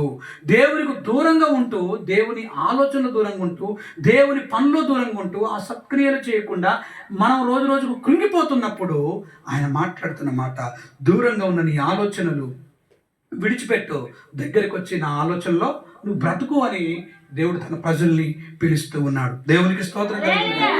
ఎలాంటి అనారోగ్య పరిస్థితులు ఉన్నా దేవుడు ఆయన వాగ్దానం చేశాడు, నేను పొందిన దెబ్బల చేత మీకు స్వస్థత కలుగుతా ఉంది, మీకు విడుదల కలుగుతా ఉంది. ఇటు భౌతికమైన స్వస్థతని నీకు అనుగ్రహిస్తాను, ఆత్మ సంబంధమైనటువంటి స్వస్థతని అనుగ్రహిస్తాను. ఆత్మకు పెట్టినటువంటి పాపం అనే రోగమును తొలగించడానికి రక్తం అనే ఔషధమును గోల్గొతా కొండపై యొక్క సిలువలో కార్చిన నా రక్తము నీకు ఔషధంగా పనిచేసి ఇదిగో నేను ఇచ్చినటువంటి ఆత్మను కాపాడుకునేటువంటి స్థాయిలో నేను ఉన్నాను అని దేవుడు నీకు ధైర్యం ఇస్తున్నాడు. హల్లెలూయా, హల్లెలూయా. కృంగిపోకూడదు, భయపడుకొని దేవుడు చెప్పుతూ ఆయన నిన్ను పిలిచి ఉన్నాను అని చెప్తున్నాడు. ఆయన పిలిచిన వాడు నమ్మదగినవాడు. ఆమేన్. పిలిచినవాడు నమ్మదగినవాడు. పిలిచినవాడు మోసం చేసే దేవుడు కాదు. పిలిచి ఉన్నాను అంటే పిలిచినవాడు నిన్ను చక్కగా ఆయన ఆదరించే దేవుడు, నిన్ను బలపరిచే దేవుడు, నిన్ను హక్కున చేర్చుకునే దేవుడు, నిన్ను కాపాడుకునే దేవుడు, నిన్ను సంరక్షణలో నడిపించుకునే దేవుడు, నిన్ను తన యొక్క కృపలో నిలబెట్టుకునే దేవుడు. దేవునికి స్తోత్రం కలుగును. హల్లెలూయా. చివరిగా అంటున్నాడు, ఐదోదిగా, నీవు నా సొత్తు అంటున్నాడు. ఏమంటున్నాడు? నీవు నా సొత్తు. నువ్వు ఎవరి సొత్తు కాదు. నువ్వు నా సొత్తు అయినటువంటి నిన్ను సైతానుగాడు సొత్తుగా మార్చుకోవాలని ఆ సొత్తును వాడు దక్కించుకున్నాడు ఒకరోజు. అదే సొత్తును మరలా నేను తీసుకొని రావడానికి. హల్లెలూయా, హల్లెలూయా. చూడండి ఎంత విచిత్రం అంటే, ఎంత విచిత్రం తెలుసా? సైతాన్ గాడు సింపుల్గా ఒక యాపిల్ పండు లాంటి ఒక పండును ఇట్లా ఆశ చూపించి దేవుడిచ్చిన అధికారాన్ని క్షణంలో తీసేసుకున్నాడు. కానీ అదే పండిచ్చి సైతం దగ్గర నుంచి దేవుడు తీసుకున్నాడా? లేదా ఒక పండును ఆశ చూపించి సైతం దగ్గర నుంచి యొక్క అధికారాన్ని మళ్ళీ తీసుకున్నాడా? వాడు ఈజీగా తీసుకున్నంతగా ఈజీగా రాలేదు మళ్ళీ. హల్లెలూయా. ఈజీగా తీసుకున్నంతగా ఈజీగా రాలేదు. అది ఎంత కష్టమైందో తెలుసా? హల్లెలూయా. ఆయనకు యెరూషలేము నుంచి గోల్గొతా కొండకి తన సిలువను మోసుకుంటూ అనేక శ్రమలు అనుభవించి ఆయన ఈపంతా తన శరీరం అంతా దున్నబడింది, పిడుగుతులు గుద్దబడి ముఖం మీద ఉమ్మేశారు, ఇష్టానుసారంగా కొట్టారు, దూషించారు. హల్లెలూయా. 9 గంటల నుంచి సాయంత్రం 3 గంటల వరకు సిలువలో వేలాడాడు. తన 6 లీటర్ల రక్తాన్ని ధారపోసి దానంగా నీకు ఇచ్చి నిన్ను కొనుక్కున్నాడు. ఆయన మరణపు వ్యాధులను తొలగించడానికి, మరణపు ముళ్ళుని విరచడానికి తాను చనిపోయి సమాధి చేయబడి 3వ దినంగా సజీవంగా లేస్తేనే కానీ వాడి చేతుల్లో ఉన్న సొత్తును మళ్ళీ దేవుడు తీసుకునేపోయాడు. హల్లెలూయా. వాడికి ఉన్నటువంటి దొంగ అయినటువంటి ఆ దొంగ అధికారాన్ని ఎలా తీసుకున్నాడో ఈయన దొంగగా తీసుకోలేదు, కానీ ఒక దొరగా లేకపోతే ఒక అధికారం కలిగిన వాడిగా ఆయన నేరుగా తీసేసుకున్నాడు. ఇది నాదిరా అని తీసుకొని మళ్ళా తప్పిపోయిన పిల్లలని, నష్టపోయిన ఆత్మలని సజీవంగా బ్రతికించి తనలో నింపినటువంటి ఏకైక ప్రభు అయిన యేసుక్రీస్తు. హల్లెలూయా, హల్లెలూయా. ఆయన అంటున్నాడు, నీవు నా సొత్తు, నువ్వు ఎవరి సొత్తు కాదు. హల్లెలూయా. మనం చాలా మంది ఎవరెవరో సొత్తుగా మనం బతుకుతుంటాం, ఎవరెవరో సొత్తుగా మనం ఆధారం చేసుకుంటాం. ఇదిగో మన జీవితానికి దేవుడు సొత్తుగా ఉండకుండా మనుషులను సొత్తుగా చేసుకుంటాం. మనుషులని, తర్వాత స్నేహితులని, బంధువులని సొత్తుగా చేసుకుంటాం. మన బలగాన్ని చూసి సొత్తుగా చేసుకుంటాం. మనకున్న ఆస్తులను చూసి సొత్తుగా చేసుకుంటాం. మనకున్నటువంటి టాలెంట్ని బట్టి సొత్తుగా చేసుకుంటాం. మనకున్న తలంపులను బట్టి సొత్తుగా చేసుకుంటాం. ఇవే నాకురా అన్నట్టుగా మనం చేసుకుంటాం. కానీ అసలైన సొత్తు ప్రభు అయిన యేసుక్రీస్తు అని మనం ఇప్పుడు ఆధారపడం. హల్లెలూయా. ఆధారపడితే ఎంత బాగుంటది. ఆయన నా సొత్తు, నేను విలువ పెట్టి నేను కొనుక్కున్నాను. నువ్వు నా సొత్తు నిలువ పెట్టి కొనుక్కున్నాను. ఈ దేహం నా ఆలయం అంటున్నాడు. ఎవడైనా నేను పాడు చేస్తా, నేను పాడు చేస్తాను అంటున్నాడు ఆయన. ఈ దేహము నా ఆలయమును మార్చుతున్నాడు. ఈ ఆలయంలో నా ఆత్మ నివసించాలని కోరుకుంటున్నాడు. దేవునికి స్తోత్రం కలుగును. హల్లెలూయా. ఈ సొత్తు మన ప్రభు అయిన యేసుక్రీస్తు ఉండాలి. హల్లెలూయా. నా సొత్తు అని ఆయన చెప్తూ ఉన్నాడు. దేవునికి స్తోత్రం కలుగును. హల్లెలూయా, హల్లెలూయా. కాబట్టి దేవుని బిడ్డలారా, ఆయన చెప్తున్నటువంటి మాట ఇదే. దేవునికి స్తోత్రం కలుగును గాక. హల్లెలూయా. మొట్టమొదటిగా దేవుడు మనతో మాట్లాడిన మాటను మరొకసారి మనం జ్ఞాపకం చేసుకుందాం. ఇదిగో నిన్ను సృజించిన వాడాగు యెహోవాను నేనే అని సృష్టికర్త చెబుతున్నటువంటి మాట. రెండోది, నిన్ను నిర్మించిన వాడను కూడా నేనే అని చెప్తున్నాడు. మూడోదిగా, నిన్ను విమోచించిన వాడను నేనే అంటున్నాడు. హల్లెలూయా. ఆయన చేశాడట, విమోచించాడా, విడుదలనిచ్చాడా? చెప్పండి, విమోచించాడా, విడుదలనిచ్చాడా? విడుదలలో ఉన్నామా, ఇప్పుడు విమోచనలో ఉన్నామా? మనం చెప్పండి. విడుదలలో ఉన్నామా, విమోచనలో ఉన్నామా? విమోచనలో ఉన్నాము. విమోచన అంటే ఏంటి, విడుదల అంటే ఏంటి? విడుదల అంటే తెలుసు, విమోచన తెలియదు అన్న చెప్పండి. మరి విమోచనలో ఎట్లన్నావు? హల్లెలూయా. దేవుళ్ళో ఉన్నాము. ఎంతమంది, చాలా మంది వచ్చి అయ్యా నాకు విడుదల కావాలి అయ్యా అంటారు. దేనిలో నుంచి విడుదల కావాలి? ఆ బాధ నుంచి నాకు విడుదల కావాలి అయ్యా అంటారు.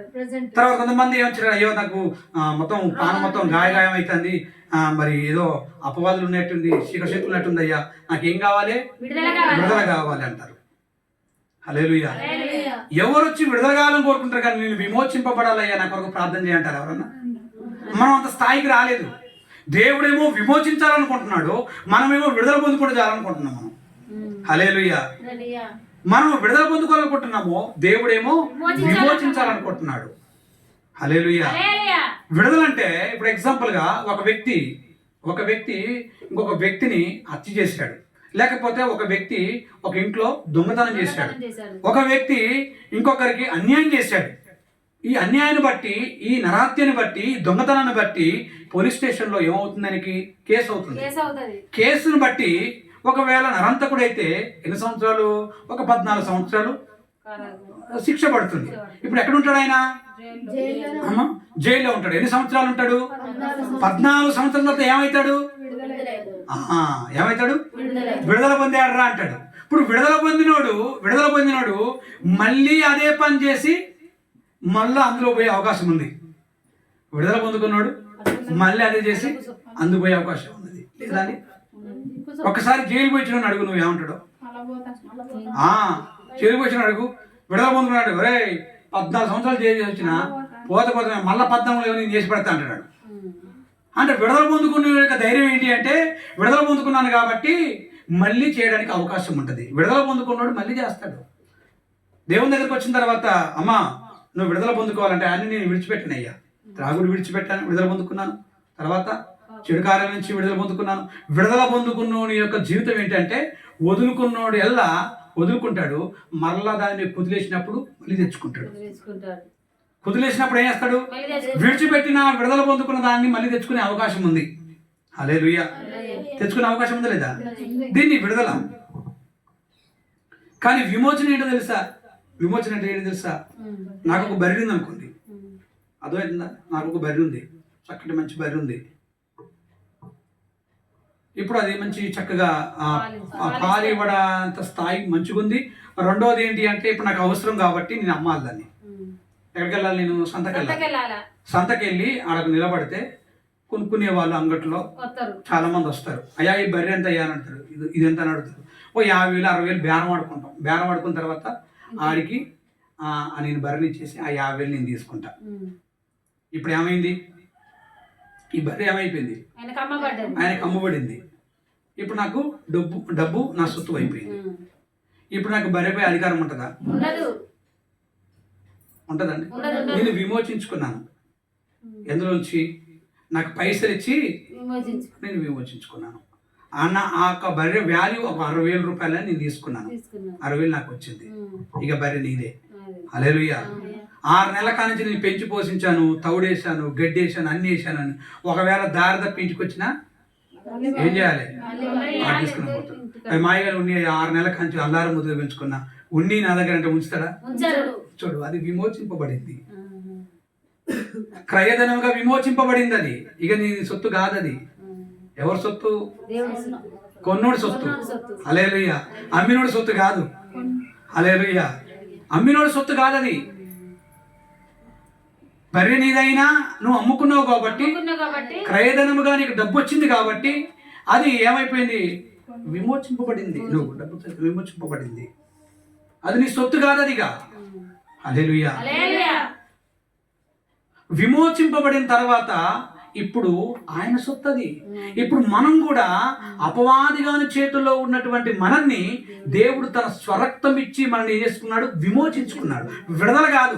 విడుదల పొందుకుంటే మళ్ళీ వాని చుట్లకి వెళ్ళిపోతాం. విడుదల పొందుకుంటే మళ్ళీ వాని చేతి కిందకి వెళ్ళిపోతాం, మన రెక్కల కిందకి వెళ్ళిపోతాం, మన ఆలోచన కిందకి వెళ్ళిపోతాం. విడుదల పొందుకున్నటువంటి కొంతమంది సంఘంగా ఏముంటారంటే, విడుదల పొందుకొని దేవుడు చేసిన మేలు చేసినప్పుడేమో దేవుడి దగ్గర ఉంటారు. దేవుడు మేలు తర్వాత ఏదైనా చిన్న కష్టం కాగానే మళ్ళీ ఏం చేస్తారు? విడుదల పొందుకున్న మీరు విడిచిపెట్టిన వాడి దగ్గరికి మళ్ళీ వెళ్ళి వాడిని సంకల చేస్తారు. విమోచింపబడితే విమోచింపబడితే కొనుక్కున్నవాడి సొత్తు గనక నీ మీద అధికారం దేవుడికే ఉంటది. నువ్వు ఆయన సొత్తు గనక ఇక నీ సొత్తు ఏమీ లేదు, నువ్వు ఆయన చెప్తేనే వినాలా. హల్లెలూయా, హల్లెలూయా. కొనుక్కున్న ఆయన మనకి ఏం వేస్తే అది మనం తినాలి, ఆయన ఏది చెప్తే అది మనం చేయాలి. కొనుక్కున్న ఆయన మనం ఏం చేసినా శిక్షించినా మనం పడాలి, ముద్దు పెట్టుకున్నా మనం స్వీకరించాలి, గద్దించినా మనం పడాలి. తిరుగుబాటు చేయకూడదు. విమోచింపబడిన వాడు తిరుగుబాటు చేయడు. విడుదల పొందుకున్నవాడు ఖచ్చితంగా తిరుగుబాటు చేస్తాడు. విడుదల పొందుకున్న మనసత్వం కలిగిన వాడు మరలా వీలైతే అద్దెచ్చుకుంటాడు, వీలైతే వదిలిపెట్టి మళ్ళీ ఇళ్ళకొస్తాడు. ఇళ్ళకొచ్చి నేరనట్టే ఉంటాడు, మళ్ళీ అల్లకపోతాడు. విడుదల పొందుకున్న గతి ఇదే. విమోచింపబడిన వాడేమో క్రీస్తుకుంటాడు. చచ్చినా బ్రతికిన క్రీస్తే, చచ్చినా బ్రతికిన దేవుడే, చచ్చినా బ్రతికిన సంఘమే, చచ్చినా బ్రతికిన నా సేవకుడే, చచ్చినా బ్రతికిన నేను నా సంఘంతోనే ఉంటాను. హల్లెలూయా. కొంతమంది ఉంటారు విడుదల పొందుకున్నోళ్ళు, కొంతమంది ఉంటారండి విడుదల పొందుకున్నోళ్ళు. ఏం ప్రయోజనం? ఇక్కడ విడుదల పొందుకొని ఆడికి వెళ్తారు, ఆడ నీకు విడుదల అయిపోయిన తర్వాత మళ్ళీ ఇంకో దగ్గరికి వెళ్తావు, అక్కడ విడుదల అయిపోయిన తర్వాత ఇంకో దగ్గరికి వెళ్తావు. తిరుగుడు. నీ జీవితాంతం విడుదలే, పట్టుడు విడుదల. విమోచించేవాడి దగ్గరికి అయితే రాదు. అప్పుడు వస్తే ఏమైంది? టైట్ అవుతుంది. దేవుని మాట గద్దిస్తూ ఉంటాడు, అర్థమవుతుందా? గద్దిస్తూ ఉంటాడు. ఏమండి బయటను కొనుక్కున్న తర్వాత అది వినకపోతే ముళ్ళుగడతో కుచ్చేస్తాం, లేకపోతే ఆగడితో బాస్తాం. అంతేకాని సాయంకాలం ఒకసారి పచ్చిగడ్డ ఎత్తామేమో. అది పాలు వినేటప్పుడు ఏం చేస్తాం? టవల్ పెట్టి దోమలు ఫ్యాన్ దాకా ఊపుతావు, ఊపుతావు 5-6 లీటర్ల పాలు పిండేంత వరకు ఆడ భార్య భర్తలు కాపులు కొంటారా? దూవరా? కడుపు నిండా తౌడు పెట్టరా? కుడితి పెట్టరా? పుష్టికంగా చూసుకోరా? లేకపోతే నీకు ఎండుద్ది. అవునా కదా? లేకపోతే నీకు ఎండుద్ది. ఆమేన్. విమోచింపబడిన వారు యజమాని దగ్గర అట్లా నిలబడి ఉంటారు, అంతే. అట్లా వింటారంతే, అట్లా చేస్తారంతే. మంచి క్రియలు, మంచి పనులు చేస్తారు, సంఘంలో మంచిగా ఉంటారు. దేవునికి స్తోత్రం కలుగును గాక. హల్లెలూయా. విడుదల పొందుకున్న వారి పరిస్థితి ఏంటి అంటే, సంఘంలో ఒకవేళ చిన్న మనస్పర్ధాలు వచ్చి, ఒకవేళ సంఘంలో ఇరువురికి వివాదాలు జరిగితే అక్కడి నుంచి ఏమవుతారు? విడుదల పొందుకున్న వాళ్ళు ఇంకొకసారి విడుదలై ఇంకొక జంప్ అయిపోతారు. అదే విమోచింపబడిన వారైతే, నువ్వు నన్ను పిలుచుకున్నావా, నేను రక్షింపబడినవాడు, నువ్వే రక్షింపబడలే, ఏమంటావు? విమోచింపబడినవైతే ఏమంటావు? నేను రక్షింపబడినప్పుడు నువ్వు రక్షింపబడ్డావా? పోనీ నువ్వు రక్షింపబడ్డప్పుడు నేను రక్షింపబడ్డానా? పోనీ మన ఇద్దరం ఒకసారి క్రీస్తులోకి వచ్చామా? రాలేదు కదా. మన ఇద్దరం ఒకసారి సంఘంలో చేర్చబడ్డామా? చేర్చబడలేదు. ఇప్పుడు చిన్న వివాదాలు కానీ ఎందుకు నీకంతా? ఎందుకు జంప్? ఎందుకు? ఒకేసారి క్రీస్తులోకి రానప్పుడు, ఒకేసారి సంఘంలో ఉన్నప్పుడు, ఒకేసారి నువ్వు అన్ని విధాలుగా ఇక్కడ ఉన్నప్పుడు చిన్న మనస్వార్థం వచ్చినప్పటికి వెళ్ళిపోతే ఏం ప్రయోజనం? నీది విడుదల పొందుకున్న బతుకు, విడుదల పొందుకున్న జీవితమే నీది, కానీ విమోచింపబడిన జీవితం కాదు. హల్లెలూయా. అప్పుడు విమోచింపబడినప్పుడు నువ్వేం చేస్తావు తెలుసా? నువ్వు నాతో పెట్టుకుంటున్నావు, కానీ నేను నీతో పెట్టుకున్నాను కావచ్చు, కానీ దేవుని వాక్యం అంటుంది సమాధాన పడమంటుంది. దేవుని వాక్యం అంటుంది సమాధానపడు. సమాధానపడి దేవుని వాక్యాన్ని విని సంఘంలో చేర్చబడు. హల్లెలూయా. నీకేదన్నా వివాదం అయితే సేవకుడితో మాట్లాడు. నీకేదన్నా ప్రాబ్లం వస్తే సేవకుడితో అడుగు. అప్పుడు సేవకుడు నీ పక్షాన దేవునితో ఏమవుతాడు? మాట్లాడతాడు, మొరపెడతాడు. నీ స్థితి ఏంటో దేవునికి చెప్తాడు. నీ పరిస్థితి ఏమైపోతుందో దేవుని సేవకుడు తెలుస్తుంది. నువ్వు విడుదల పొందుకున్న స్థితిలో నుంచి విమోచనలకు రావాలని దేవుని దగ్గర నీ కొరకు ప్రార్థన చేస్తాడు. హల్లెలూయా, హల్లెలూయా. దేవుని బిడ్డలారా, ఇక్కడ కొద్దిగా కూర్చున్నటువంటి సంగమా, కొద్ది మందిగా ఉన్నటువంటి దేవుడు మీ అందరితో మాట్లాడుతుంది మాట తెలుసా? మిమ్మల్ని విమోచించుకున్న దేవుడి దగ్గర మీరు వచ్చున్నారు. హల్లెలూయా. విమోచించినటువంటి దేవుడి దగ్గరికి వచ్చారు. విమోచింపబడిన దేవుడి దగ్గర విమోచింపబడినటువంటి సేవకుడు మీ దగ్గర సేవ చేస్తున్నాడు. హల్లెలూయా. ఆ సేవకుడు మీ దగ్గర విమోచింపబడాలని విమోచింపబడినటువంటి దేవుని సేవకుడిగా మీకు దేవుని మాటలను బోధిస్తూ ఉన్నాడు. హల్లెలూయా. ఆ మాటల ప్రకారంగా మనం ఏం చేయాలి తెలుసా? దేవుళ్ళో మనం నమ్మకం కలిగి ఉండాలి. హల్లెలూయా. ఆయన విమోచించుకున్నాడు గనక ఇప్పుడు విమోచింపబడిన నీవు ఆయన సొత్తుగా మార్చబడాలి. ఆయన సొత్తుగా మార్చబడాలి. హల్లెలూయా. ఆయన సొత్తుగా మనం మార్చబడాలి. నువ్వు నా సొత్తు. దేవునికి స్తోత్రం కలుగును గాక. హల్లెలూయా. ఏదైనా మన జీవితంలో ఏ వస్తువు కొన్నా అది వెలిచ్చి కొన్న తర్వాత అది మన సొత్తు అయిపోతుంది. హల్లెలూయా. బుక్ స్టాల్లో ఎన్నో బుక్కులు కొనుక్కుంటాం, బుక్ స్టాల్లో ఎన్నో పెన్నులు కొంటాం. అదవుతుందమ్మా. బుక్ స్టాల్లో ఎన్నో పెన్నులు కొంటాం, ఎన్నో బుక్స్లు కొనుక్కుంటాం, ఎన్నో మరి వస్తువులు కొంటాం, ఇంట్లో రకరకాల వస్తువులు కొనుక్కుంటాం, డబ్బు వెలచ్చి కొనుక్కుంటాం. మళ్ళీ షాపుడు మన దగ్గరకు వస్తాడా? వస్తే ఏమవుద్ది? డబ్బులు పెట్టుకున్నా నాది అంటావు నువ్వు. ఇది నాది, డబ్బులు పెట్టి కొనుక్కున్నా. డబ్బులు పెట్టి కొన్నప్పుడు నీది వస్తువు, కానీ నేను వెలిచ్చి నా కష్టార్థం ఇచ్చి నేను వస్తువుని కొనుక్కున్నా, ఇది నా సొత్తు, ఇది నువ్వు ఎవడరా అంటావు. గేట్ దగ్గర నుంచి వెళ్ళిపో అంటావు. డబ్బులు ఇచ్చి కొనుక్కున్నా పో అంటాడు. ఇప్పుడు దేవుడు కూడా నిన్ను తన రక్తం ఇచ్చి కొనుక్కున్నాడు, నిన్ను విమోచించాడు. ఇప్పుడు నువ్వు ఆయన సొత్తు, ఆయన సొత్తు కాబట్టి ఆయన మాట వినాల్సిందే. నీ మాట ఆయన ఇస్తగలడు. హల్లెలూయా. నీ మాట ఆయన వింటే ఆయన దేవుడు ఎందుకు అవుతాడు? నీ మాట ఆయన వింటే దేవుడు ఎందుకు అవుతాడు? నీ మాట ఆయన వింటే నువ్వు ఆయన సొత్తు కాదు, దేవుని నీ సొత్తుగా చేసుకుంటున్నావు. అవునా కదా? అందుకనే మన జీవితాలు ఏమైపోతాయి, ఒక్కసారి కిందికి మీదికి, కిందికి మీదికి, పడడం లేవడం. ఈ గర్భిల్లో నీకు అర్థం కాక, వాక్యం అర్థం కాక, సేవకుడు అర్థం కాక, సేవ అర్థం కాక, దేవుడు అర్థం కాక, విడుదల పొందుకున్న జీవితం విమోచింపబడకుండా ఇంకా అల్లల్లే తిరిగి ఆగాగమయ్యి చివరికి అన్యజనులే దేవుని దూషించేంత స్థాయికి మనం తీసుకెళ్ళకూడదు. హల్లెలూయా. ఒక్కసారి మనం విమోచింపబడిన తర్వాత మన ఆలోచనలోంచి విమోచింపబడాలి, మన యొక్క ఆలోచన విమోచింపబడాలి. మార్కు సువార్త 7వ అధ్యాయము 21వ వచనంలో ఒక ఒక ఒక 13 రకాల కార్యాలను దేవుడు విమోచించాలని చెప్తున్నాడు. విమోచింపబడడం అంటే ఏదో ఊరికి అంగట్లో ఒక జంతువులాగా కాదు కదా. విమోచింపబడాలంటే అంత అసమాస కాదు. ఒకవేళ ఈ చూపించినవి కనుక మీలో కనబడితే మీరు విడుదల పొందుకున్న స్థాయిలో ఉన్నారు తప్ప విమోచింపబడిన స్థాయికి మీరు రాలేదు అని గుర్తుపెట్టుకోవాలి. 7వ అధ్యాయము 18వ వచనం నుంచి చదువుతున్నాను చూడండి ఒకసారి. ఆయన వారితో ఇట్లనెను, మీరును ఇంత అవివేకులై ఉన్నారా? వెలపల నుండి మనుష్యుని లోపలికి పోనది ఏదియు వాని అపవిత్రునిగా చెయ్యజాలదని మీరు గ్రహింపకున్నారా? 19వ వచనము, అది వాని హృదయములో ప్రవేశింపక కడుపులోనే ప్రవేశించి బహిర్భూమిలోకి విడవబడును. ఇట్లు అది భోజన పదార్థములన్నిటిని పవిత్రపరచును. హల్లెలూయా. ఇక్కడ కొన్ని ఆచారాలను బట్టి ఇక్కడ చెప్తున్నటువంటి విషయాలు. చేతులు కడుక్కోకుండా వాళ్ళు భోజనం చేస్తున్నప్పుడు మీరు అపవిత్రంగా ఉంటున్నారు, పితృపరంపర ఆచారాలను మీరు మీరుతా ఉన్నారు, చేతులు కడుక్కుంటే భోజనాలు చేస్తారు అని నీతులు చెప్తున్నారు. వీళ్ళు నీతి కలిగినటువంటి మాటలు పలుకుతున్నారు. కానీ వీళ్ళు విడుదల పొందుకున్న మాటలు ఏంటంటే పై మాటలు ఉంటాయి. కానీ విమోచింపబడిన మాటలు ఎలా ఉంటాయో ఇప్పుడు ప్రభు చెప్తున్నాడు. ఏమని చెప్తున్నాడు అంటే, ఇది మీరు చేతులు కడుక్కుంటూ ఒకవేళ భోజనం చేసినా అది మీ కడుపులోకి వెళ్ళినా కానీ అది బహిర్భూమిలోకి మరలా వెళ్ళిపోతుంది. అయితే అసలైన డేంజర్ ఏముందో ఇక్కడ చెప్తున్నాడు. ఏమంటున్నాడు? ఇట్లా అది భోజన పదార్థములన్నింటినీ పవిత్రపరచును. 20వ వచనంలో మనుషుని లోపల నుండి బయలు వెళ్ళినది మనుషుని అపవిత్రపరచును. ఎక్కడి నుంచట? మనిషిని లోపల నుంచి బయలు వెళ్ళేది మనల్ని అపవిత్రపరుస్తుందంట, మన నష్టంలో తీసుకెళ్తుందట, మన ఆత్మను పాడు చేస్తుందంట. హల్లెలూయా. లోపల పోయింది కాదు, మన లోపలికి నువ్వు చేతులు ఒకటి కట్టుకోవడం కాదు, మనం గాల్లో పోతా అంటే బోరుడు పీలుస్తున్నాం. అర్థమవుతుందా? మనం వండుకున్నటువంటి భోజనంలో నువ్వు ఎన్నిసార్లు రిపాకులు పెడుతున్నావా? బిందె మీద ఎన్నిసార్లు మూత పెడుతున్నావు? ఎన్ని ఈగలు ఆలుతున్నాయి, చెవులు ఆలుతున్నాయి, ముక్కులు ఆలుతున్నాయి, తీసుకుపోయి మళ్ళీ ఆడనే ఆడుతుంది. రకరకాల పరిస్థితుల్లో ఆరి వచ్చి మళ్ళీ పదార్థాల మీద ఆలుతున్నాయి. అట్లా కొట్టినా కానీ దోమ దావదు, పారిపోతుంది. అయినా కానీ మళ్ళీ ఆ కూడు మనం తినడం తప్పదు, అది ఏదో ఒక ఫుడ్ పాయడం దావడం తప్పదు, అయినా చచ్చిపోతామని విమోచింపబడలేదు. అమ్మ అర్థమవుతుందా? అమ్మా వింటున్నారా? దురాలోచనలు ఎక్కడున్నాయి? హృదయంలో ఉన్నాయి.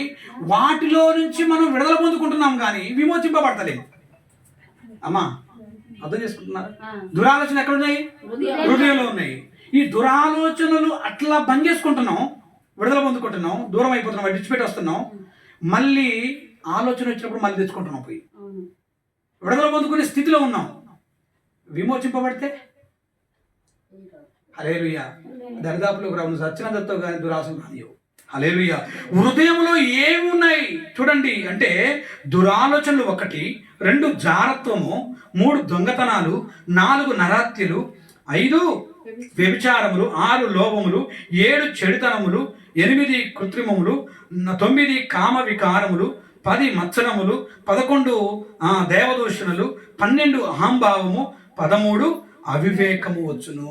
ఈ 13 ఎక్కడ పెట్టుకున్నాం మనము? హృదయంలో పెట్టుకొని ఇప్పుడు నేను విడుదల పొందుకున్నానా అని మనం ప్రార్థన చేస్తున్నాం. విడుదల పొందుకున్నవాడు అక్కడి నుంచి ఇది చెయ్యొద్దు అని విడుదల పొందుకొని బయటకు వస్తాడు. తర్వాత వాడి స్థితిని బట్టి, వాడి పరిస్థితిని బట్టి, వాడి కోపాన్ని బట్టి, వాడి జరుగుతున్న ఎదురుగా ఉన్నటువంటి అన్యాయాన్ని బట్టి, లేనిపోని యొక్క పరిస్థితులను బట్టి విడిచిపెట్టిన దాన్ని తెచ్చుకుంటాం మళ్ళీ వెళ్ళి. హల్లెలూయా. చిన్న గొడవ అయింది అనుకోండి, పదార్థాలు చిన్న చిన్న గొడవలు అయితే అనుకోండి, దేవుని నమ్ముకున్నాం మనమే, విడుదల పొందుకున్నాం, దేవుని నమ్ముకున్నాం, రక్షింపబడ్డాం. వసాయ అని ఒక ఆమె వచ్చింది అనుకో, అమ్మ నన్ను వసాయ అంటావా?